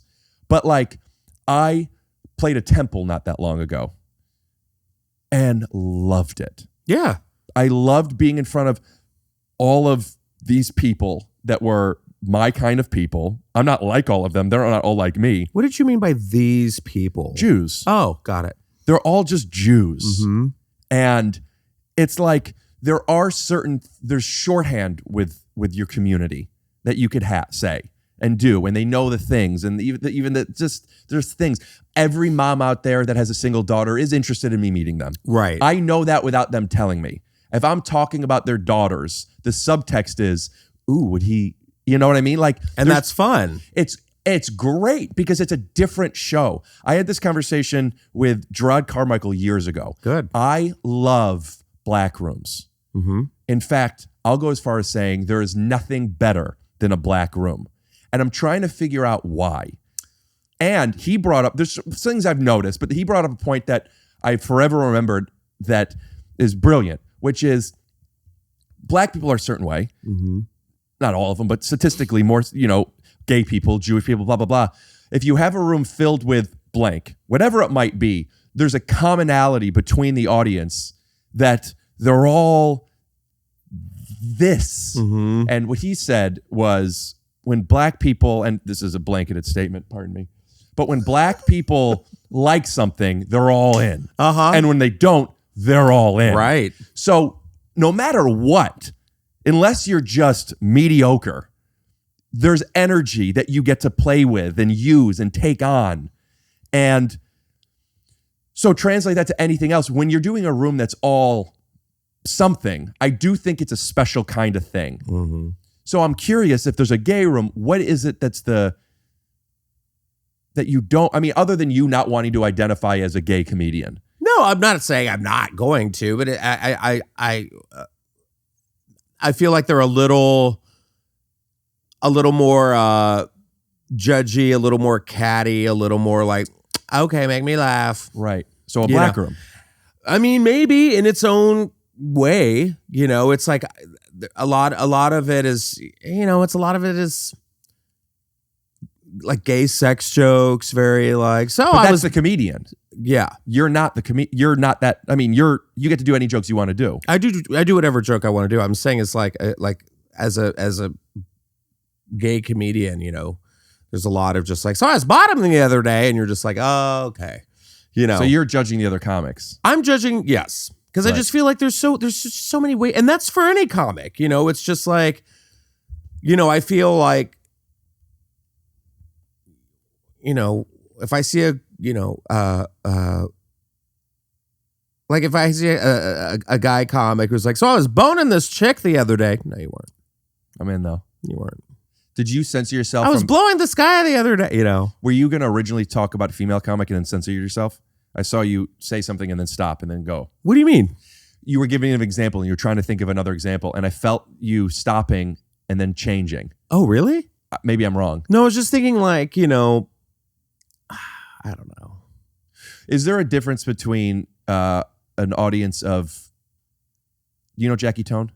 Of course. I love Jackie Tone. Yes. Tone up here. Jackie Tone.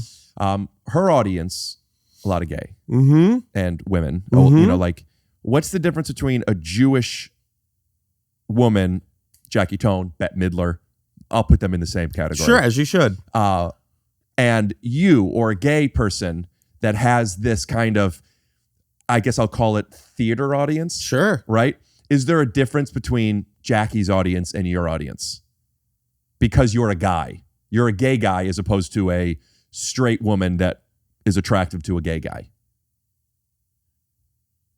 Does it make sense, the question I'm asking? I don't think so. I mean, I feel like Jackie and I know her, and like we've joked around and stuff together, but I don't think I look at her as like a comedian, No, I'm talking about the audience. Like Jackie's audience. Jackie will tell you that her also audience plays musical instruments and sings. Right. And I do not do that. Bette Midler. Yeah. Showgirl. But the audience, is it a different kind of gay audience? Do you know what I'm saying? I see what you're saying. Maybe. Or is it the expectations of you from this audience are different than their expectations of a musical girl? Well, I think it's more of a cabaret vibe. You know what I mean? Like if Jackie's going up there and doing like a cabaret, like singing and playing guitar and stuff like that, you're gonna get audience members that are like, oh, this is what I want. I want like a lounge. I want a martini. I want to just cackle and watch a show. So there's the gay cabaret crowd. Yeah. What's the other version? Yours, or the ones that you're saying that are at this festival that you don't necessarily love playing? Oh, I mean, my God, my biggest fear is like a drag show. Like, oh, That's very cabaret, isn't it? well, I mean, for drag queens, yes, but I mean, it's like if you get like me and I come out without a wig on or a heel or a dress, and I'm like, hey guys, what's up? They're like, get out of here. Oh, so Give us drag queens So or give is- us death. is drag queen show for somebody like you? Are you like kind of like a straight guy in a gay show? Exactly. Like if I show up without a wig Right. or a dress or anything drag. I feel that way when I'm around an Orthodox Jew. But I mean, yeah, just to say, like, for instance, like drag queens, like there's very successful drag queens now, but their persona is the comic. You take all that off and it's like, where's so-and-so? Right. You know what I mean? It's by design, though. right. It's really weird. It's a weird, like, oh, you're not so-and-so. Where's your wig? So there are specific kinds of gay audiences. Mm-hmm. There are specific types of audiences. Yes, Yeah. and in the category of gay audience, which doesn't mean gay. To me, it means, I mean, I guess gay, but like, how would I define it? I think what was cabaret feels that way to me. Like, but that's a certain kind. Is there like a fraternity gay? Like, for example, for the straight version, it's bros. Yeah. I mean, I will say that I have that too. Yeah. And it's a little too rowdy, and you have to be. I get like the guys who just want to like come and enjoy a show. I also get like the like hot like DL husbands. What husbands? Down low. The down low husbands. That means they're like, hey, so right. Go buy you a drink. You're really funny. And you're like, oh, okay. Yeah. Do you want to grow an audience? Is there like a strategy to like finding a certain market? No. Should there be? No. You just go anywhere, right? I like to go. I mean, that's just how I've been. You know, we were talking about kind of like the circles at the beginning of this. So I've never even in high school, I was never in a specific clique. Yeah. I was same. like, I was friends with cheerleaders. I was friends with the band Sounds like players, those theater sound like- kids. Those all sound like the same thing to me. Yeah, same. I was just never like, oh, this is the Right. table I eat at lunch at all the time. I was eating over here and hanging out with these people and all that. So I've always just been that way, just kind of floating around. And you still don't feel like you have, like, is there some, I always felt that way too until I started playing basketball, and I felt like, oh, I have my basketball friends. Yes. And then in comedy, I had some comedy friends. Mhm. So I do feel like in this community, there is a little bit of this for me. I didn't have that growing up. You don't feel like you have that? Like a sense of community? Your circle. I have my circle, yeah. I mean, but my circle is very broad. Like I have everybody in my phone that like I talk to. I have everybody at the comedy clubs that I bump into, and it you know, some I haven't bumped into in a while, and it's like we just pick up right where we left off. Yeah. And I think that's great. I'd rather be in a community of different people with different backgrounds and different lifestyles. Comedy really offers that, doesn't it? Yeah, I think so. And I like people, and I like the opportunity of getting put in front of people that may not be used to someone like me. And then they listen to me and they're like, hey, you're not that bad. I really like you. You know what I mean? Are you saying you like turning people? I turn straight people gay. Yes. But no, but I mean like balls. Put some balls in his hand. But do you mean like you actually, is it like you like the challenge of these people? I'm going to prove these people wrong. Mm-hmm. Is that part of it? Not even to prove anybody wrong. It's just I want them to be like, I want them to see me as a person and not as a caricature that Hollywood has made me become. Does that track? Mm-hmm. Like Why would they see you that way? I don't know. I feel like when people see people on TV or whatever, and then they meet them in real life, they're like, why didn't you do that thing you do on the show? Or like, why aren't you like they can't establish the difference between a character and like the real person. So I just try to give like this is what you're going to get. And that's me. And that's how I will always be. The first example you gave was you said, I like to go on stage and the audience would be like, you know what? That's not that bad. I like that. The idea that they thought it was bad. Right. Well, I mean, you think about it. It's like, especially out here in LA, you're getting tourists from, Spain. red states and, the Midwest. And, we're still getting people trying to take away our rights and trying to discriminate. And I mean, homophobia is still a thing. And so when you're like, oh, there's, here's so-and-so, who we know. And then there's so-and-so who's a star. And then here's Justin Martindale? I don't know what the fuck. And then it's like, I get up there and I'm like, ba-ba-ba-ba-ba-ba-ba-ba. And then they're like, oh, wow, that was actually really good. Is there something to, it seems like what gets you off as a comedian is proving either people wrong or validating the positive thing that you already want and feel for yourself. Getting up there and showing I'm funny, I'm not this, what you would think. Is there something to this versus the gay audience that you don't want to be boxed into, that you don't need to turn those people? You don't need to prove that to them that you're XYZ, so that sense of challenge or validation doesn't come from that? No, I mean, that it does. Yeah. It's like, I think as a performer, you want to like reach all audiences, but I feel like with gay audiences, I feel like, gay people go and support other gay people. Whereas, and that's great. Go for them. But that's what I'm saying. You're not looking for support. No. I mean, I want people to have my back. Don't get me wrong. But at the same time, I kind of get off on the like, straight people, That's what I'm saying. Yeah. What do you think that is? Is it?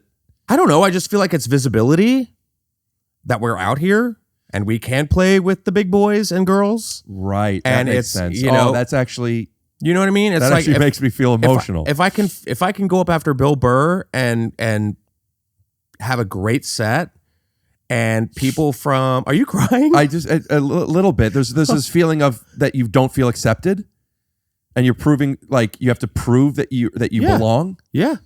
Yeah, that's that's. I mean, isn't that what we're all doing? Yeah, I guess, but maybe having this conversation with you, talking about it in a sillier, literal way. Yeah. But just like the idea of like what it is that you're wanting. Yeah. Yeah, that's. I feel like it's just like, okay, cool, like.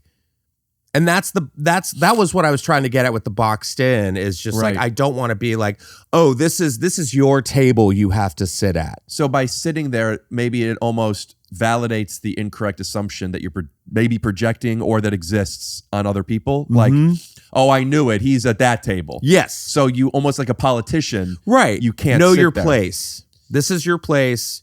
You and I'm not trying to get up here and be like, oh, I'm bashing or putting down other, gay comics or whatever. Not at all. Everybody's got to hustle, and I appreciate that, and I see it. But like, I wasn't that person to sit at that table. I would get up and I'd walk over here and I'd go see what this crowd's up to, and then I'd go over here. It also feels like you're saying, not that you're not accepted, but in that nugget of reality, or at least of insecurity, right? Yeah. Of not being accepted. You were talking about maybe even at that gay table, you're not gay enough. So you're not even accepted there. But that's my insecurity. Sure. Yeah. But where does it come from? I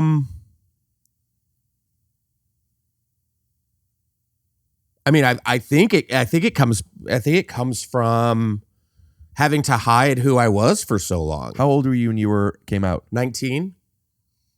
Yours? 19 years old, yeah. So that's after high school. Yeah.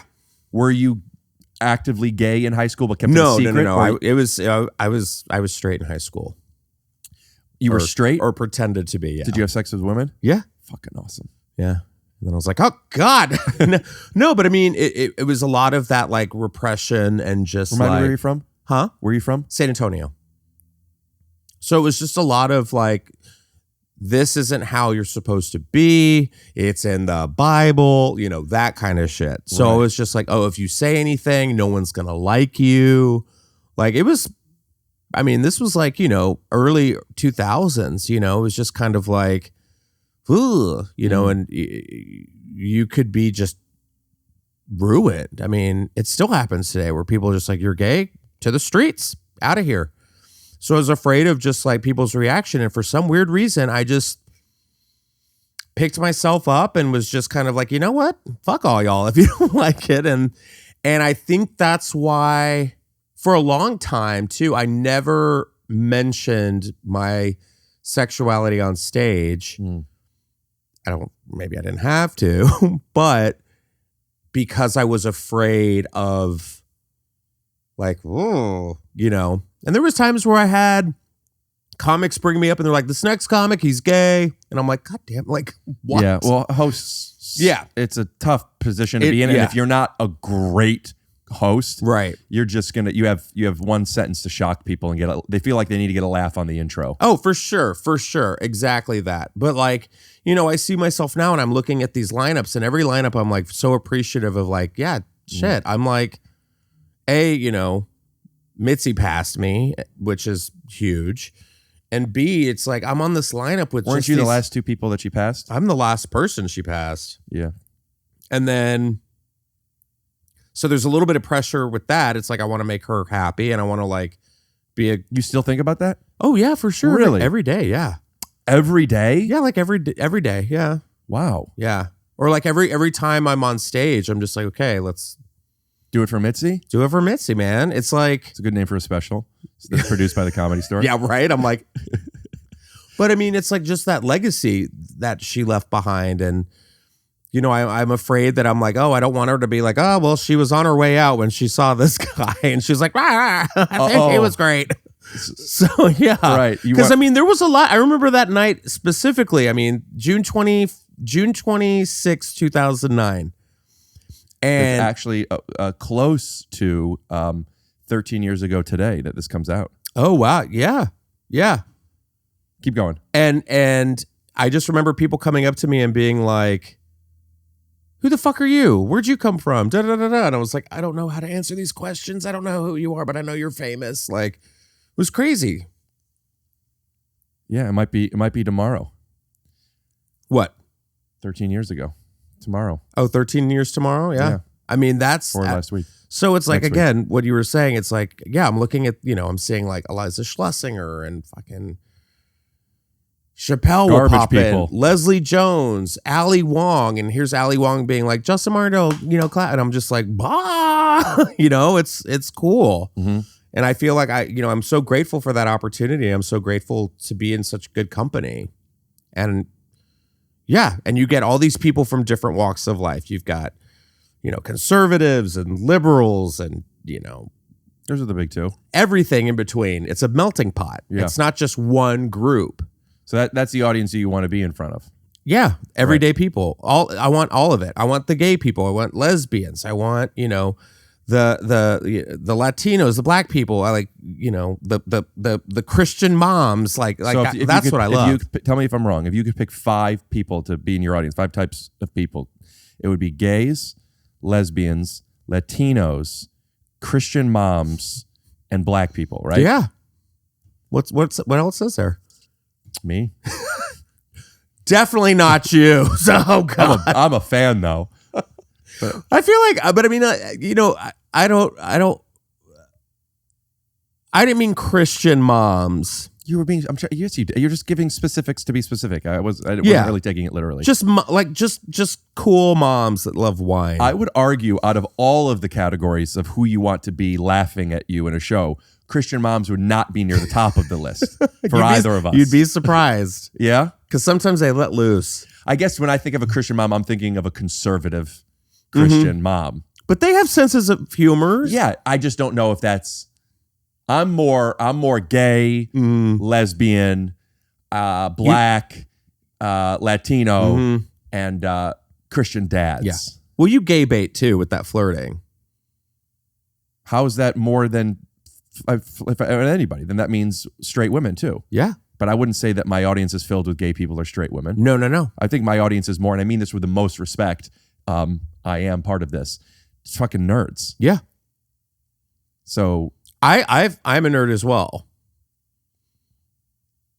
I am a nerd. Okay. Comic books. Oh, he's heard Marvel. comic books. You know what I did last night? Watched Prehistoric Earth on Apple Plus. That's what so good. Watching prehistoric or any nature shows on television and calling yourself a nerd is what hot girls do who like Harry Potter.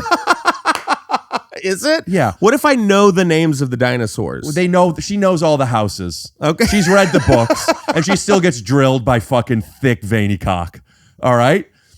They're so hot. And they're just, I don't know. I did cocaine last night, but I want to just stay in bed and watch Star Trek and Harry Potter tonight. See, Star Trek I can't do. You're not a nerd. Yeah, that's the nerd for guys. If you don't play Dungeons and Dragons or Magic the Gathering, you have to be a big fan of Star Wars or Star Trek. Shit. Comic books are too mainstream now. Not to say that they're not nerd culture and great. Love comics. Yeah. One of my best friends is black. But what I'm saying is one of my best friends is a nerd. That's the new one. Hey, I know a nerd, okay? Yeah, so that's what you almost need to say. You need to say that you have a deaf friend. I did a show. I didn't do a show at all, but I went to a show, an improv show last week that was, I'm forgetting the name. The Miracle Project is called. I'll put their info up. It's awesome. Shout out to Elaine who sets it up. But it's mostly neurodiverse people, and they normally were doing musical and stuff, and they were gone for 2 years because of the pandemic. So during it, while they were on Zoom, they started doing improv. So this was their first show back in 2 years, also their first improv show ever. Oh, cool! Something to know that if in case not everybody knows about autistic people, a lot of people on the spectrum have a difficult time picking up on social cues, right? What that means when what's a social cue? Yeah, like what is you checked your watch twice when you were a lot of people might think you were curious what time it is. Oh. I actually talk about on stage that it wasn't intuitive for me. I didn't pick up on social cues as a kid. And I would ask a lot of questions, and I talk about this on stage that I've learned that when people squint and they lean forward, they want to hear more, but if they squint and they lean back, it's too much. And you have to when people are squinting, which way are they leaning? And if they're yawning, are they tired? Are they bored? If they look away, were they distracted? Are they not interested? Sometimes you want to ask, are you distracted? But a lot of times people don't know what they're doing, or they will lie because they think it's confrontational. This goes back to the idea of people being afraid to ask questions. Right. But now you don't get to know me. And if I ask you questions, and if you're not comfortable being direct, now I'm getting to know a fake. So even when people answer, I think that whatever they say is maybe. So it's just tough. So you really have to recognize patterns with people over and over again. Do you ever get people asking you this? I hate this. This is like a pet peeve on my list. When you ask somebody a question, they go, "Why would you ask me that?" Do you ever get that? Sure. Yeah. I think that's a fair question. You do? Yeah. Hey, what's it like playing for gay audiences? Why would you ask me that? I'm just very curious. I know what it's like to play for Jewish audience. I get to then tell you my intention behind the question. I love questions, and if you're a fan of the pod, and I bet you are, you've heard me say this at least 4 times. I think answers are easy, questions are hard. For sure. If you know what to ask, you could find that. So whatever it is, here's why. I got no ego answering that. It's like when somebody will say cop, and I go, yeah, I saw it, if I don't even have to say that. They go, oh, sorry. I go, no. Tell me in case I didn't see it. I don't feel like, oh, you think I can't see a cop? See, I'm usually like, were they hot? Right. Well, yeah. Why would you say that? Because I'm a pervert with needs. I want to. So this improv show is interesting because in improv, you have to pick up on what people are doing. Like, oh, I know the game. But that's not intuitive. And everybody is different places on the spectrum. And it was just like, I went because I wanted to go. And also, the truth is, I was curious, what is this going to be like? Oh, right, yeah. What? I mean, that's the real... It's both. It's why it's when people go to NASCAR, a lot of times they say, well, I like to see you don't want people to get hurt, I know, but there's a little bit of both. You like the danger and I'm curious. The thrill. And also, improv is just fucking hard. It's hard, right? And it was a great show. Some people were great, and everybody, it was just a great show. But some people, like an amazing singer, an amazing piano player, amazing voices. Was it like classic improv? Like where they're like, give us a place. Yeah, those games. Come on, guys, give us what's our occupation? Yeah. Okay. And in this game, it's going to be, give us a occupation. We're going to do a musical. Oh, got it. And then, but like you have the autistic piano player who's just fucking amazing. Yeah, of course. And then you have the one autistic girl who's just like also has a guitar and is amazing. And then you have the one autistic person who is more classically like, they're not a singer. You know what I mean? But they're trying. And it's just whatever. You're going to take this how you take this. There's something so sweet about seeing anybody who's not in their comfort zone committing to it. You know what I mean? Yeah. And it's funny. Even if it's not trying to be funny. When there was a guy, shout out to Dave, by the way. I don't know his last name. He's coincidentally in the new season of Love on the Spectrum. He's one of the guys on it. Really? I didn't know when I went to the show. There's some scene. Dave is not in the scene, and Dave is. I think the best way to describe what type of autism he is he wore a fanny pack. Does that make sense? He wore a fanny pack? When you look at somebody who wears a fanny pack, they're either Jackie Tone or they're Dave. Nothing in between. Well, there's liberal and conservative, and there's everywhere in between, but those are the main two. And there's just, I say that because like you could tell this is a good guy. Someone who wears a fanny pack. But like daily. I don't know. I mean, he didn't wear it in Love on the Spectrum, but he did wear it for the show. Oh, okay. And it felt like he wore it because that's where he keeps his stuff. And he didn't take it off for the show. Good for you, Dave. So it just feels like that. I don't know why. I just feel like people. He wants to keep it close. Yeah. And it just feels like that's a guy that like is prioritizing taking care of himself and doing what he wants to do. Even if I don't think people necessarily bully people for wearing fanny packs. Especially if they have autism. You'd be surprised. In this day, I guess. Oh, yeah.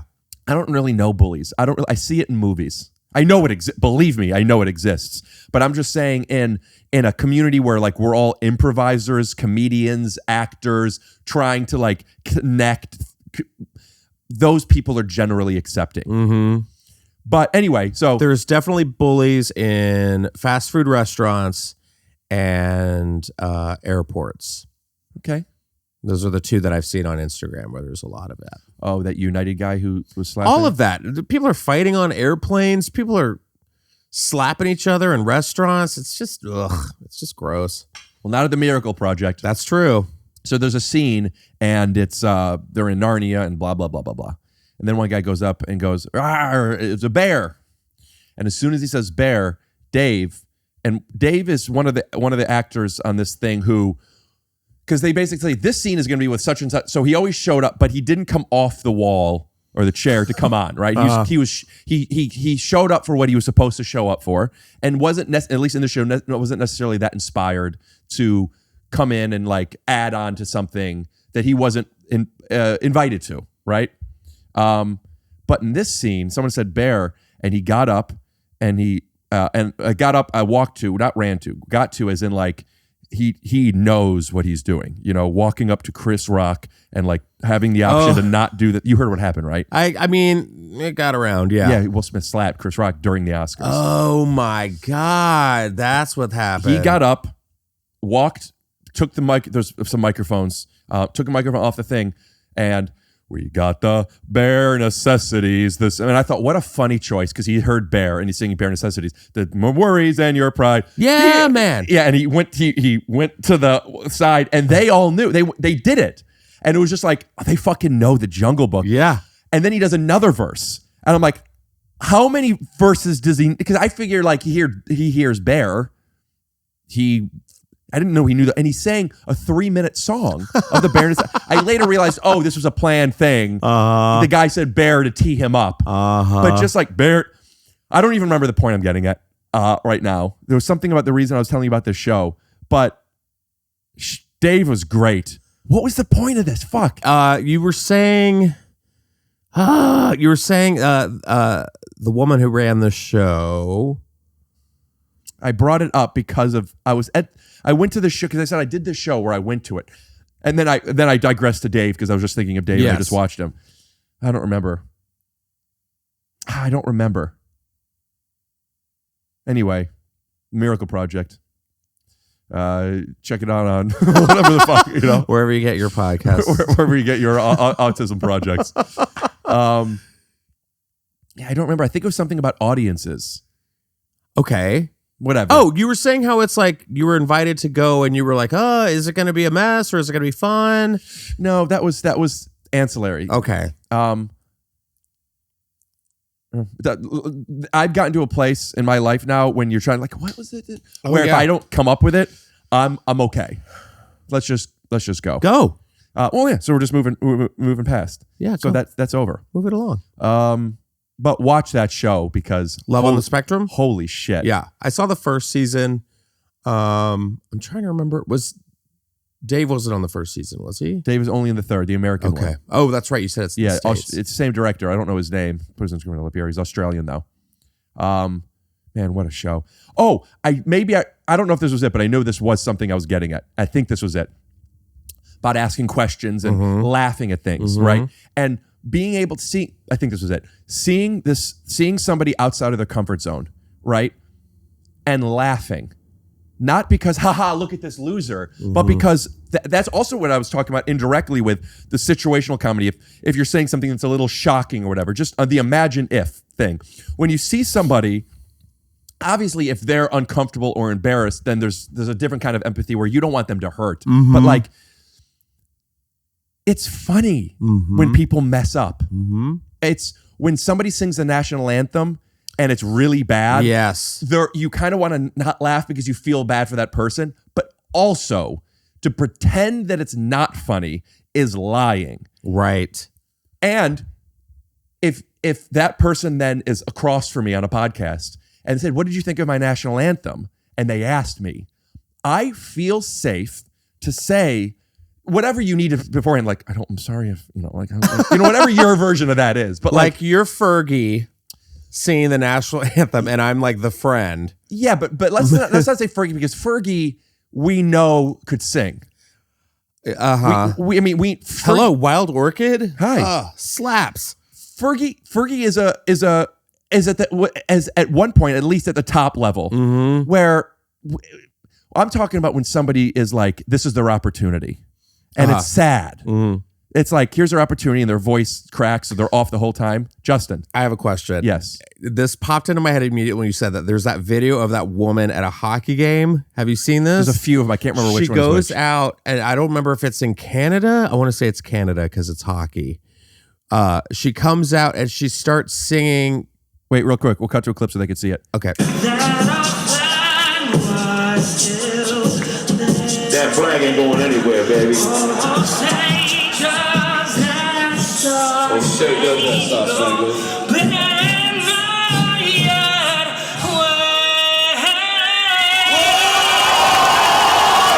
She gets on the ice. She forgets the song, and then she gets booed. Oh. And then she leaves, gets the words right, comes back out. Like an American Idol audition when they get a water in. Yeah, but then she slips. She she falls on her ass on the ice. Then everyone loses it. Then she's like, "Oh, fuck this." And she gets up, and right before she hits the rug, she slips again. And she's like, "Oh," I mean, it's so good. And I mean, yes, like you feel bad, but at the same time you're like, "This is funny." So what's important about that is, and I talked about this, I'm on this show on Amazon called As We See It. Put up a lower third or whatever, a thumbnail. It's about autism. And something that I like about it is it's a pretty serious show, but it's also funny. They call it a dramedy. I would call it a drama, but there's definitely funny moments. And the showrunner likes to talk about what we love about a lot of these jokes are they're character based, and we're not laughing at them. We're laughing at the situations. And I think that's beautiful and great, and a great intention. But also, I think sometimes we are laughing at them. Yeah. At these characters. And like, you're not supposed to laugh. Like that thing, I think is such a wrong mentality because laughing feels good. But the problem is when you're laughing and if you're like, what are you laughing at? It's like, and not letting them in. But a lot of times if somebody falls, they know why it's funny, unless they hurt themselves. It's just embarrassing. But like if I'm laughing and it's something's funny and you're like hurt or uncomfortable, but I'm able to then be like, hold on, let me explain to you why this is funny to me. Imagine if, and then like offering this perspective that they didn't see that helps them better accept their fault or this embarrassing moment or whatever it is. I love laughing so much, but like asking people questions and laughing at things and like, people say, I'm sorry to ask, or I'm sorry that I laughed. I just think people are conditioned wrong for that. I don't remember what got us into that, but that's the point I'm getting at. I love laughing at people. I want them to be in on it. Maybe it was just because we were talking about different audiences or whatever, but like if you're talking about something that the audience can't directly relate to, whatever it is, if it's a sexuality thing, a religious thing, whatever it might be, there is a more powerful thing when you see that they gave themselves permission to laugh at something maybe that they didn't want to laugh at. Like, oh, I shouldn't be laughing at this, and they're still laughing. That's like the laugh. Oh, one of my favorite things is when the room is quiet and somebody says a joke and there's just that one person in the back who's just like, and the comic is just like, okay, you get it. You're like, that's what I love. It's almost like an icebreaker to let the rest of the room know, like, okay, it's okay. Yeah. Because if you're not here to laugh, then what are you here for? Well, everyone, but to tackle people on stage. Yeah, it's a bummer. God. But making, I remember I've said this on a podcast that something I noticed when I was younger, because I didn't know how people felt about me. I couldn't pick up on it, that people weren't very direct. I didn't feel excluded, but looking back, I didn't have friends and I didn't even know it. Like I thought I was this charismatic guy that everyone liked. It's like, oh, I didn't really have friends. And, but laughter, I always could tell because to laugh. Adam Sandler said this, and I feel this way, and I've heard other people say this, but I saw it in an interview. I was like, yes, when as an actor, one of the hardest things to do is to laugh if it's not really funny. Fake laughing is obvious. It's hard to really laugh. You can have a funny fake laugh, but you know if somebody's laughing. So when you get somebody to laugh, even especially if like this person you think doesn't like you or they're not included or you want them to like you, whatever it is, when you get them to laugh, at least for that moment, got them. Yeah. So there's just something about getting a laugh that was always, I'm accepted for this 5 seconds, even if they didn't want to accept you, Anyway. I think that's very true. It's like I hate fake laughter. There's nothing worse. That's what's awkward about meeting people after the show and they go, good job, and you feel like it wasn't. Just say hi. Or you were good too. Oh yeah, when they come up to somebody. You were good too. Yeah, you didn't even go up. Yeah, you were like, I just got here. Whenever I see a comic, whether they performed or not someplace, and I'm getting out of when the conversation, I go, good set. I'll always just say it. I just think it's as a I love that. I feel like that's the appropriate. Oh, I say it as a joke. Oh, I'm saying like, you just say funny stuff, dude. Yeah. Just because it makes me so uncomfortable when people say it. Tell me the next day. If you're not thinking about it the next day, don't tell me. That's fair. Yeah. But I also like it when like civilians say, like patrons, like know how to say it. By the way, go to patreon.com/takeyourShoesOff for exclusive episodes, bonus features, Discord channel. We'll put the Discord link in the thing. Yeah. That's what I love is when they're like, hey, good stuff, good set, Hold on, sorry. I'm realizing that I think my cousin is here. And stay with me. Hey, come whenever and buzz my unit, period. That sounds like a flirt. Buzz my unit. Hey, you could come whenever you want as long as you buzz my unit. Put me back on track here. Great set. Yes, when somebody in the audience or an audience member afterwards comes up to you to say it, it's different than when they're exiting and they walk by you and they see you and they have to be like, hey man, you know what I mean? Sometimes when I'm just standing there and they walk by, now, like I said, I've learned to say thank you. I used to, when they would say good job, I used to be, it's okay. I was just like, don't, you don't, no, not to shut them up, but just to let them know, like, it's okay, you don't have to.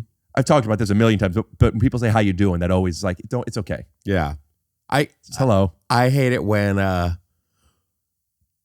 I don't hate it. I think I always get tickled when people tell me to like, you can put that in your skit. Yeah. I brought you can do that. I brought my grandma a watermelon. She wanted a watermelon, and it was a big watermelon. I don't think it was comedically big, but no one would deny that. Oh, that's a big watermelon. That's it. I open the door. My grandma laughs. That's such a big watermelon. She's like, you could talk about that in your routine. Oh, that's so sweet. And I guess here it is. Here it is. Joke. You talk about that big watermelon one day. So I went to my grandma's. When I tell you the watermelon was big, I mean like I had to hold it like this. Okay. Is that a big watermelon? Oh yeah, 2 hands. A lot of times you got big. I mean, this is a big watermelon. It wasn't crazy big.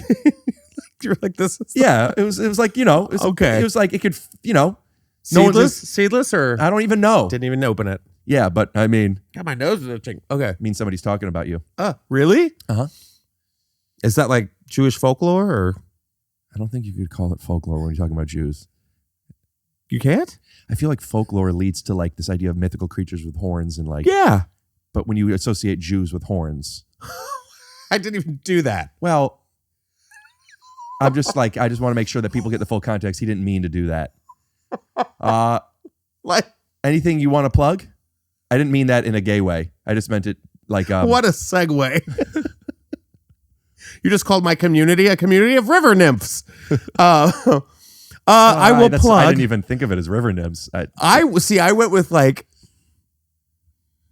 What was that? Are they well, drunk? You know what? You know why I did that? Because you mentioned Narnia in the improv sketch, and I went with like. Good save. Cut back to when he said kite. I said kite. Yeah. But under the bleep, it sounds. Oh, that's so fun. No, you can check me out on my podcast, Just Saying with Justin Martindale. Check me out on Instagram, Justin Martindale. Twitter at Just Martindale. Is that still a thing? Yeah, but you got to find your name. Just Martindale. That's the Twitter handle. Right. And can only do 3. Yeah, and I got some road gigs coming up, so just follow me on Instagram. I put all my shows up there. Oh, you know what we'll do? I'll have you text me when this comes out, and we'll put the next month of I thought I had it clear. Oh God. You could leave that in, but show him saying kite again. We'll put up like a disclaimer. No, as you say your dates. Oh yeah. I got some dates coming up. In case people made it to the end of this. Yeah. Well, this you said this comes out in June. We have 2024. Okay, perfect. Yeah, so, I'll have time to. All right. That's it. I'm going to take a Polaroid of you. Make sure to check out pod.snaps to see all the exclusive Polaroids of our guests, including sneak previews of upcoming guests. I probably don't have anything posted yet, but I'm kind of archiving them. But at least the stories will show upcoming guests. Yeah. My name's Ray Glassman. And you're welcome.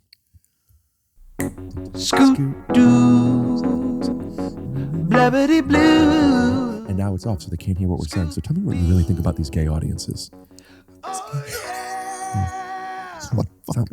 Spill the dirt.